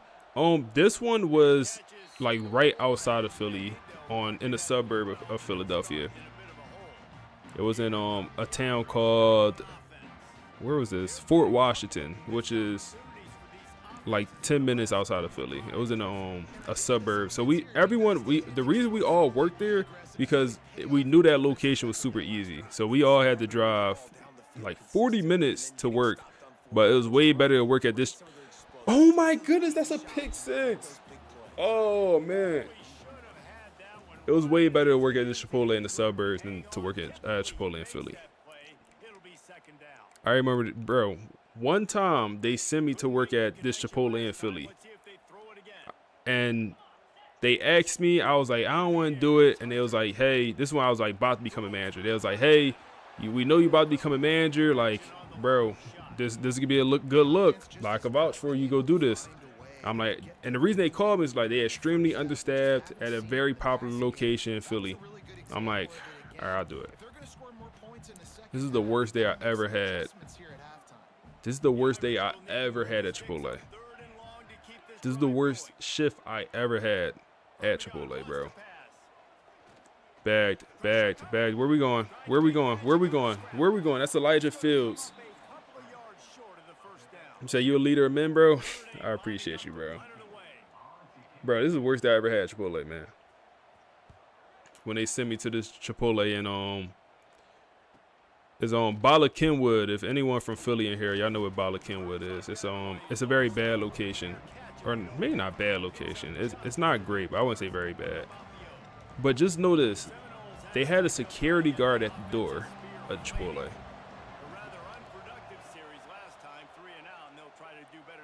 They had a security guard at the door with a strap, with a pole on him. That's how bad this Chipotle location was. They had Buddy was at the door with a pole. His job was to sit there all day and just make sure we don't get robbed. That was Buddy's job. Make sure we don't get jammed.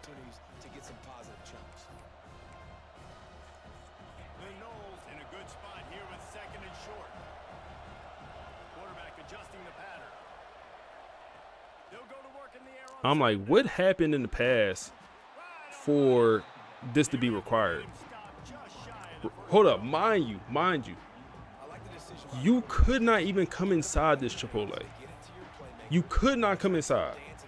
You could not come inside this Chipotle. I don't know if you've ever been to a Chipotle where you could not come inside. The only way, so it was only pickup orders only, and you had to come to the door, and the security guard would give you the bag. I don't know. Have y'all ever been to a Chipotle where you literally could not come inside? The security guard, other part of his job was, you have the order online. You come to the door. You tell him your order. He give you his order. He give you the order. Looking downfield on first down. And he had it for a second, but it just dribbled out of his hand. And he just got the strap on him. I'm like, yo, where am I at right now? I'm like, yo, how is this? I'm like, and hold up, we were getting cooked. Me and the guys, whenever we had a busy day at work and we couldn't keep up, we just say we get cooked. We got cooked, just like you get cooked in the game. That's what we always said, bro. We got cooked. I'm like, yo, how are we getting cooked so bad right now? And people can't even come inside and order. Come on. Go get it. Go get it, TB. Go get it, TB. Show your worth, big dog. And Buddy over here dancing after we snag on him. We got big chicken that day. It was only 4 of us on shift. a Chipotle like that calls for probably like damn, we about to throw a pick. A Chipotle like that calls probably for like 10 to be working. It was supposed to be probably like 10 people working at that shift that day. It was 4 of us, and one buddy had to leave early because he didn't have a ride home, so he had to leave early.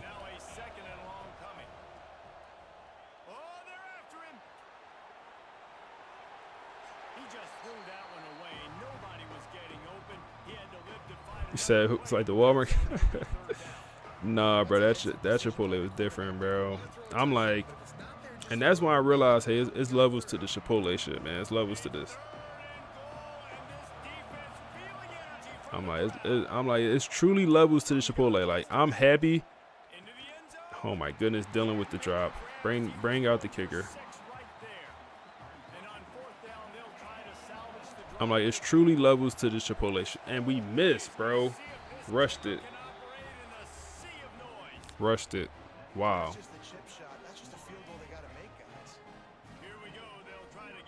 So how long do your games last? Probably about 40 minutes. I'll say probably about 30 to 40 these games last, give or take.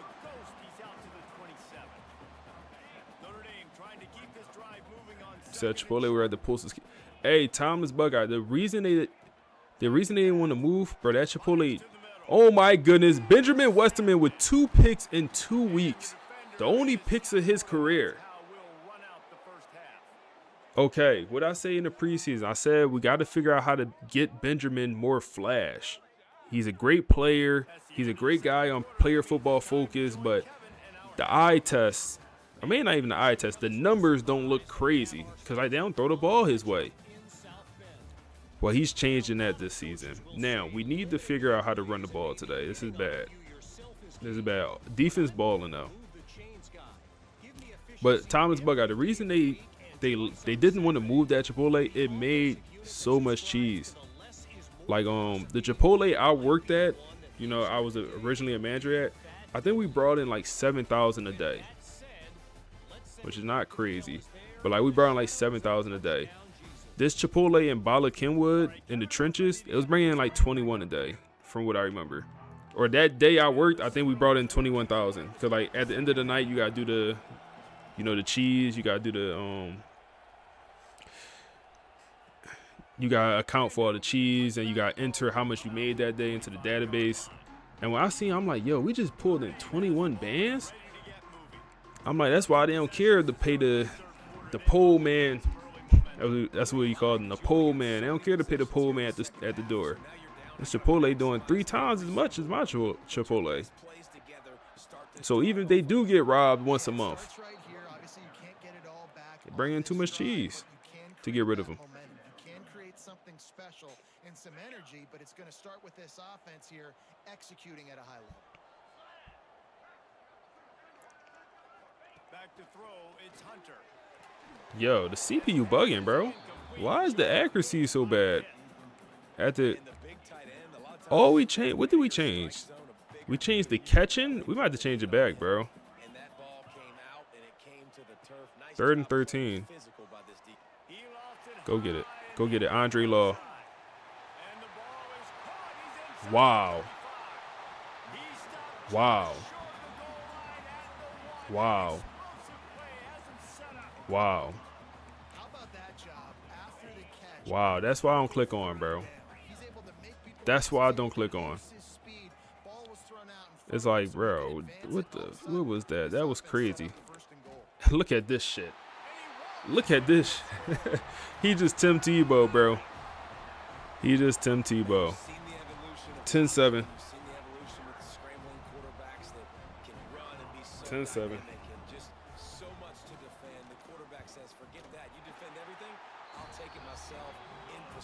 But at my original location,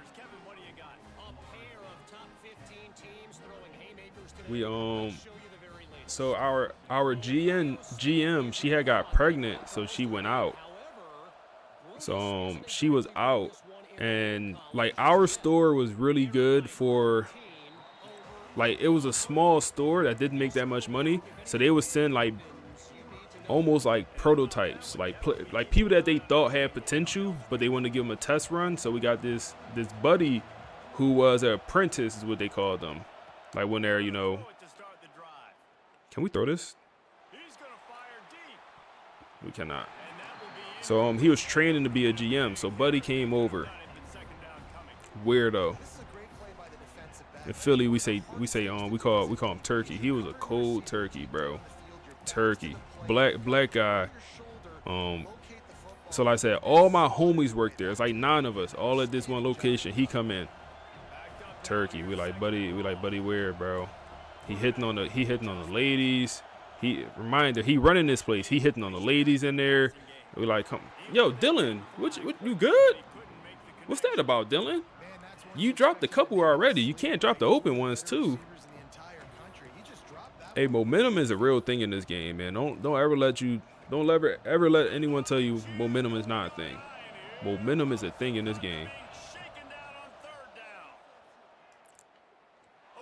Come on, Dylan. Come on, Dylan. Thank you. Buddy was he was a cold turkey, bro. Like I said, he was hitting on the ladies. Come to find out, he get fired,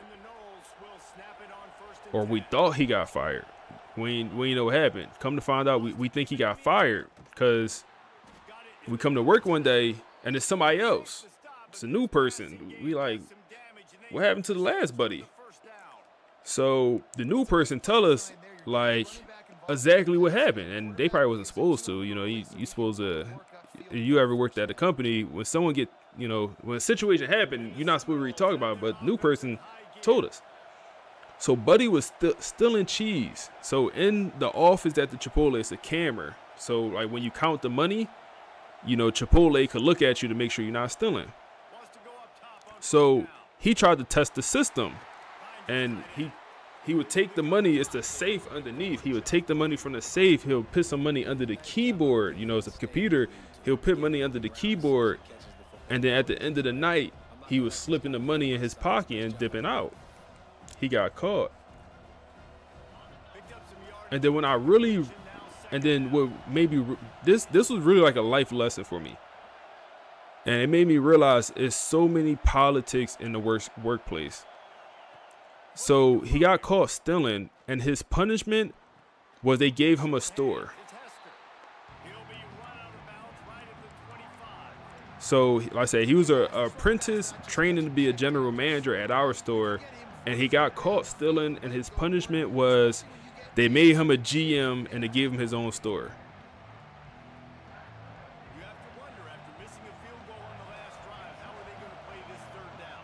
I'm like, yo, what he had? Oh my goodness, Quan Hester, down to the 3-yard line. My left tackle hurt. That ain't good. I'm like, what's really going on here, man? I'm like, what type of politics they got going on here, bro? Oh, is that Jalen Choice? The true freshman running back gets involved. Wow. I like this. We getting a lot of running backs involved here, man. 3 running backs with a touch today.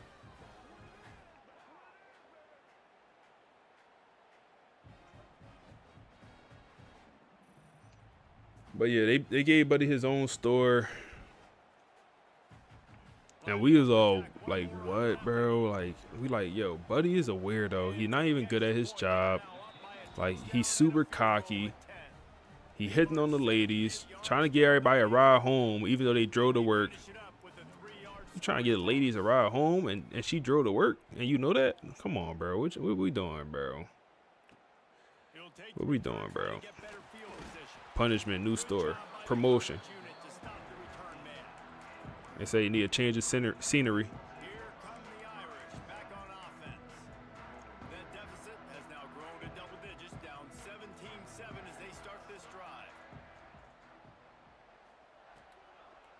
All right, come on, y'all. Yeah, they're overthrowing everything. What is going on this season? I'm really confused. Why are they overthrowing everything?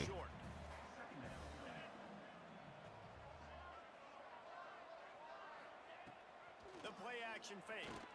Fires to the wide That's a dot. Good coverage, Andre Law. You got banged on earlier this game.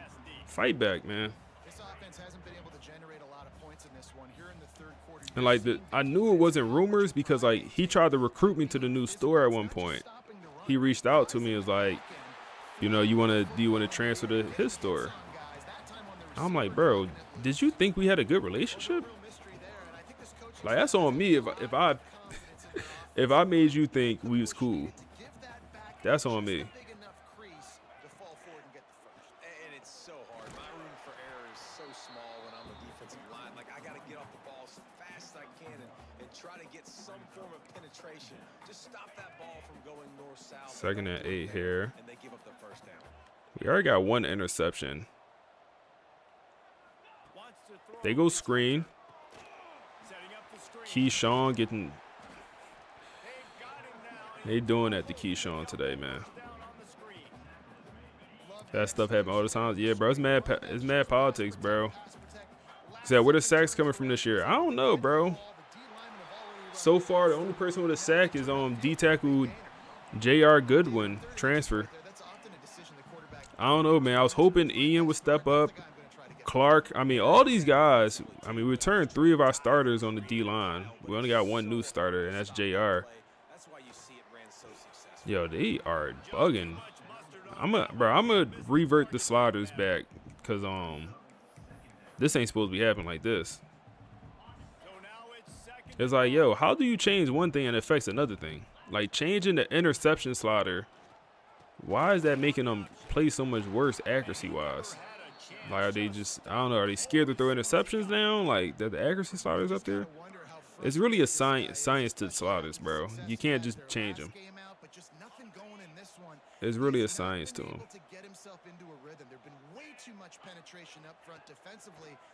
3rd and 11 here. Another high ball. Good tackle, boy. Good tackle. Good tackle.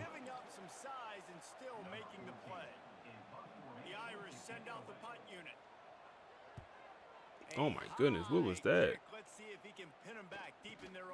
Bro, I pressed triangle 2 times for a fair catch.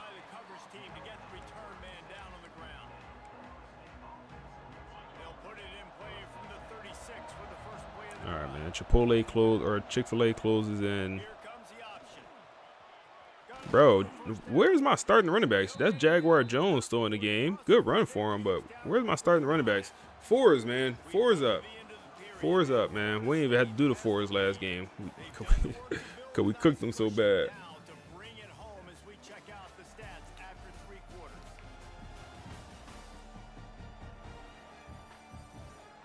I ain't gonna lie, I'm looking forward to this Chick-fil-A, man. I might go. I'm trying to think. Do I go healthy on them? Do I go?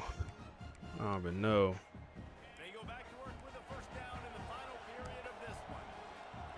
You said tornado warning? Damn, bro. Be safe, bro. What part of the country you in? Fires to the big fella. And how about the efficiency on that one? It'll bring up 2nd and 4. I love an offense that wants to stay aggressive. Even when you've got the lead late in a game like this, right? You still try to find your playmakers and get them the ball in space, and that is exactly. Hit the running back here. Jalen Choice is still in the game. Yeah, I'll start the running backs there. They're done for the day. That's what happened when you put it on keep fresh, man. The running backs just don't play the second half. It's the only issue. It's like I wish it was like a in between. Oh my goodness, Sylvester. That might be his first touchdown of his career. No, he had to score last year, man. Definitely his first touchdown of the season, I think. But 24 here to what? 7 big. Oh, I can't say that. Big 2. Y'all see the name. Big 2. Appreciate the follow. Oh, man. I almost blacked out. I got. Oh, man. You got to chill with that name, bro. That's funny. Yes, you can. Big Division 2. That's what that means. Division 2, right? That's what that stands for. You said, nah, troll, but seeing your YouTube video, hey, I appreciate you, bro. I appreciate you coming through, big dog. I appreciate you.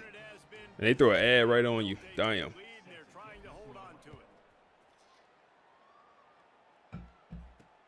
On the move from inside his 5.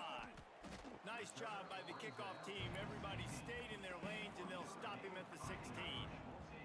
Notre Dame has the ball and ready to You said, okay, Ohio, got you. anything that frustrates an offensive coordinator more than holding the ball a long time and having no points to show. I got some people that live in Ohio. That's not even what they look at anymore. Yards don't really matter. You got to execute those. Bro, everything's high that's coming out for these boys. And the first guy couldn't get him, but the second one does. But He said 40 minutes is great. Can't stand when the game goes to hour.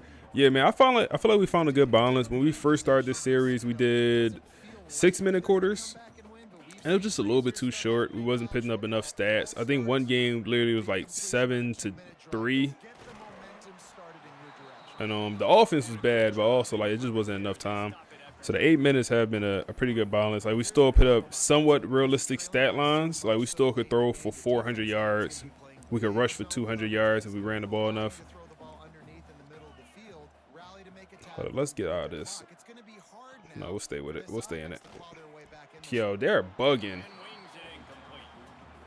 this passing attack has not been great today. It hasn't found a way to manufacture those big plays and to scare this defense. And now 24-7 here. And they're taking a shot.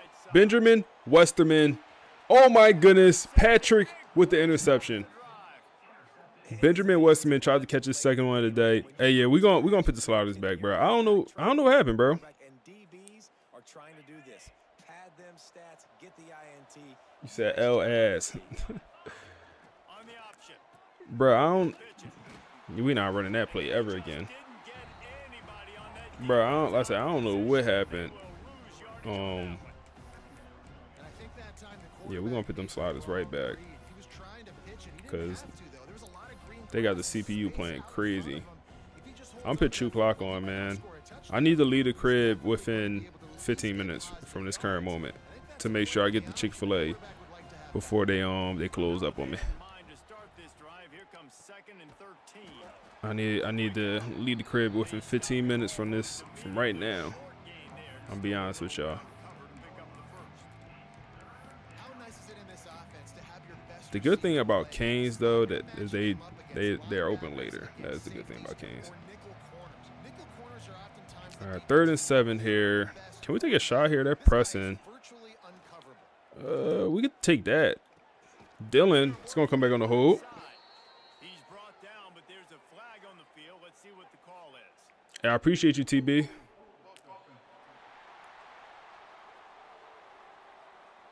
You said Phil, it's time to get your handle changed. What you gonna change it to, bro? What you feeling? They'll have to try it from a little farther away. I've been to Call Me Jaden for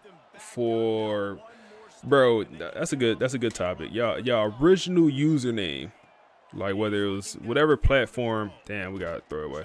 Whatever platform, whether it's Xbox or PSN, YouTube, your original username. I actually don't remember my first ever username. I don't. Because I started off on Xbox. My brother had an Xbox. And I had an account on his Xbox. I forget what that username was. But when I got my PlayStation, when I was in middle school, this is literally my first ever username. I had this PlayStation username.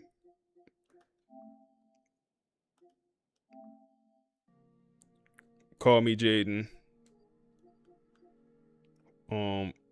Forever. Like this is the first ever. I've been pairing offline for a year, man. Yeah, I'm that guy.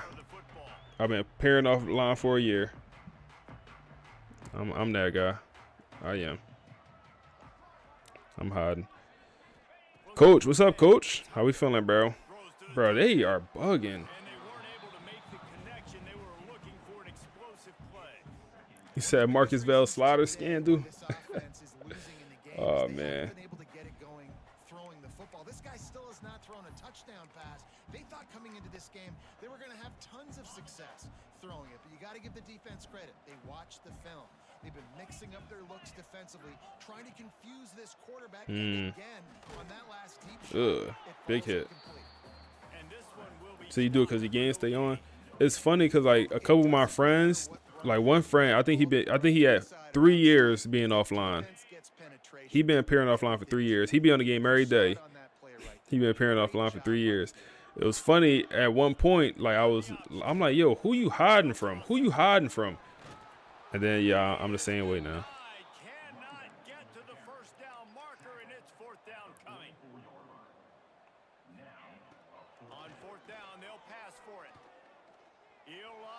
Go get it.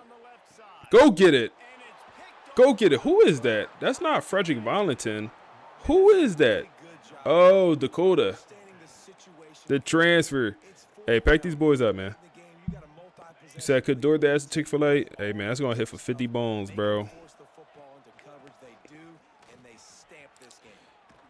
Oh, my goodness. Okay.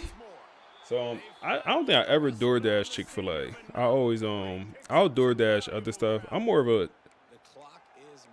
I feel like I don't like the DoorDash fast food.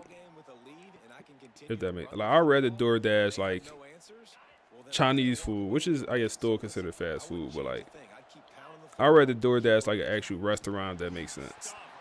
Like, wings and fries, like, from, like, a real restaurant.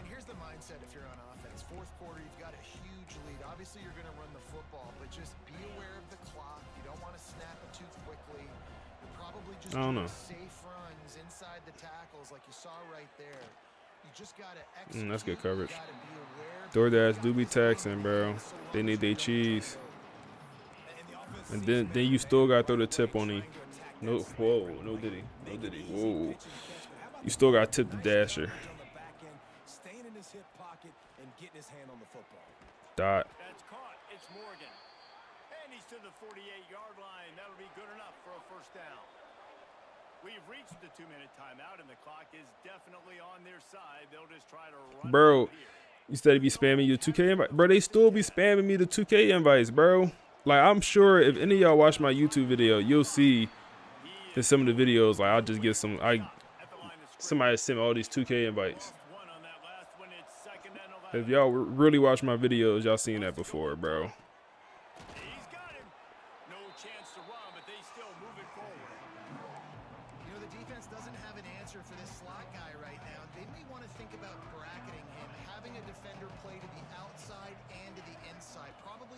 This thing over, man. This thing over. This thing over, man. Hey, GG's to these pretty boys, man.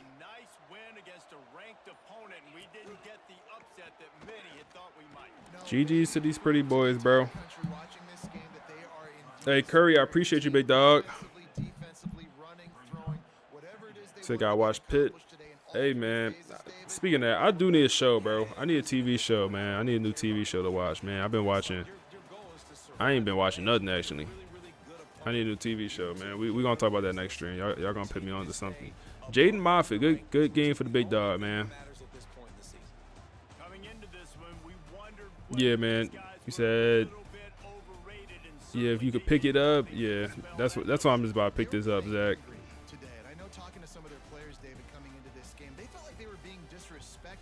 I ain't never used Uber Eats. I always been a DoorDash type guy.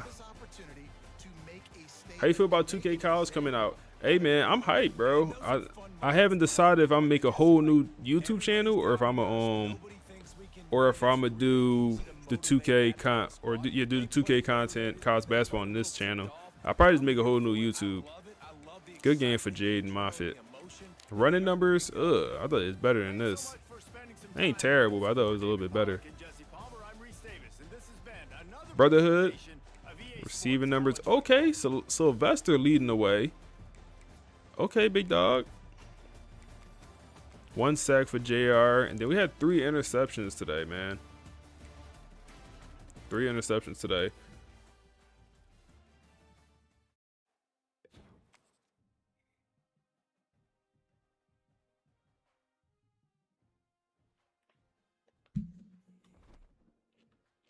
Bro, one of my homies just texted me.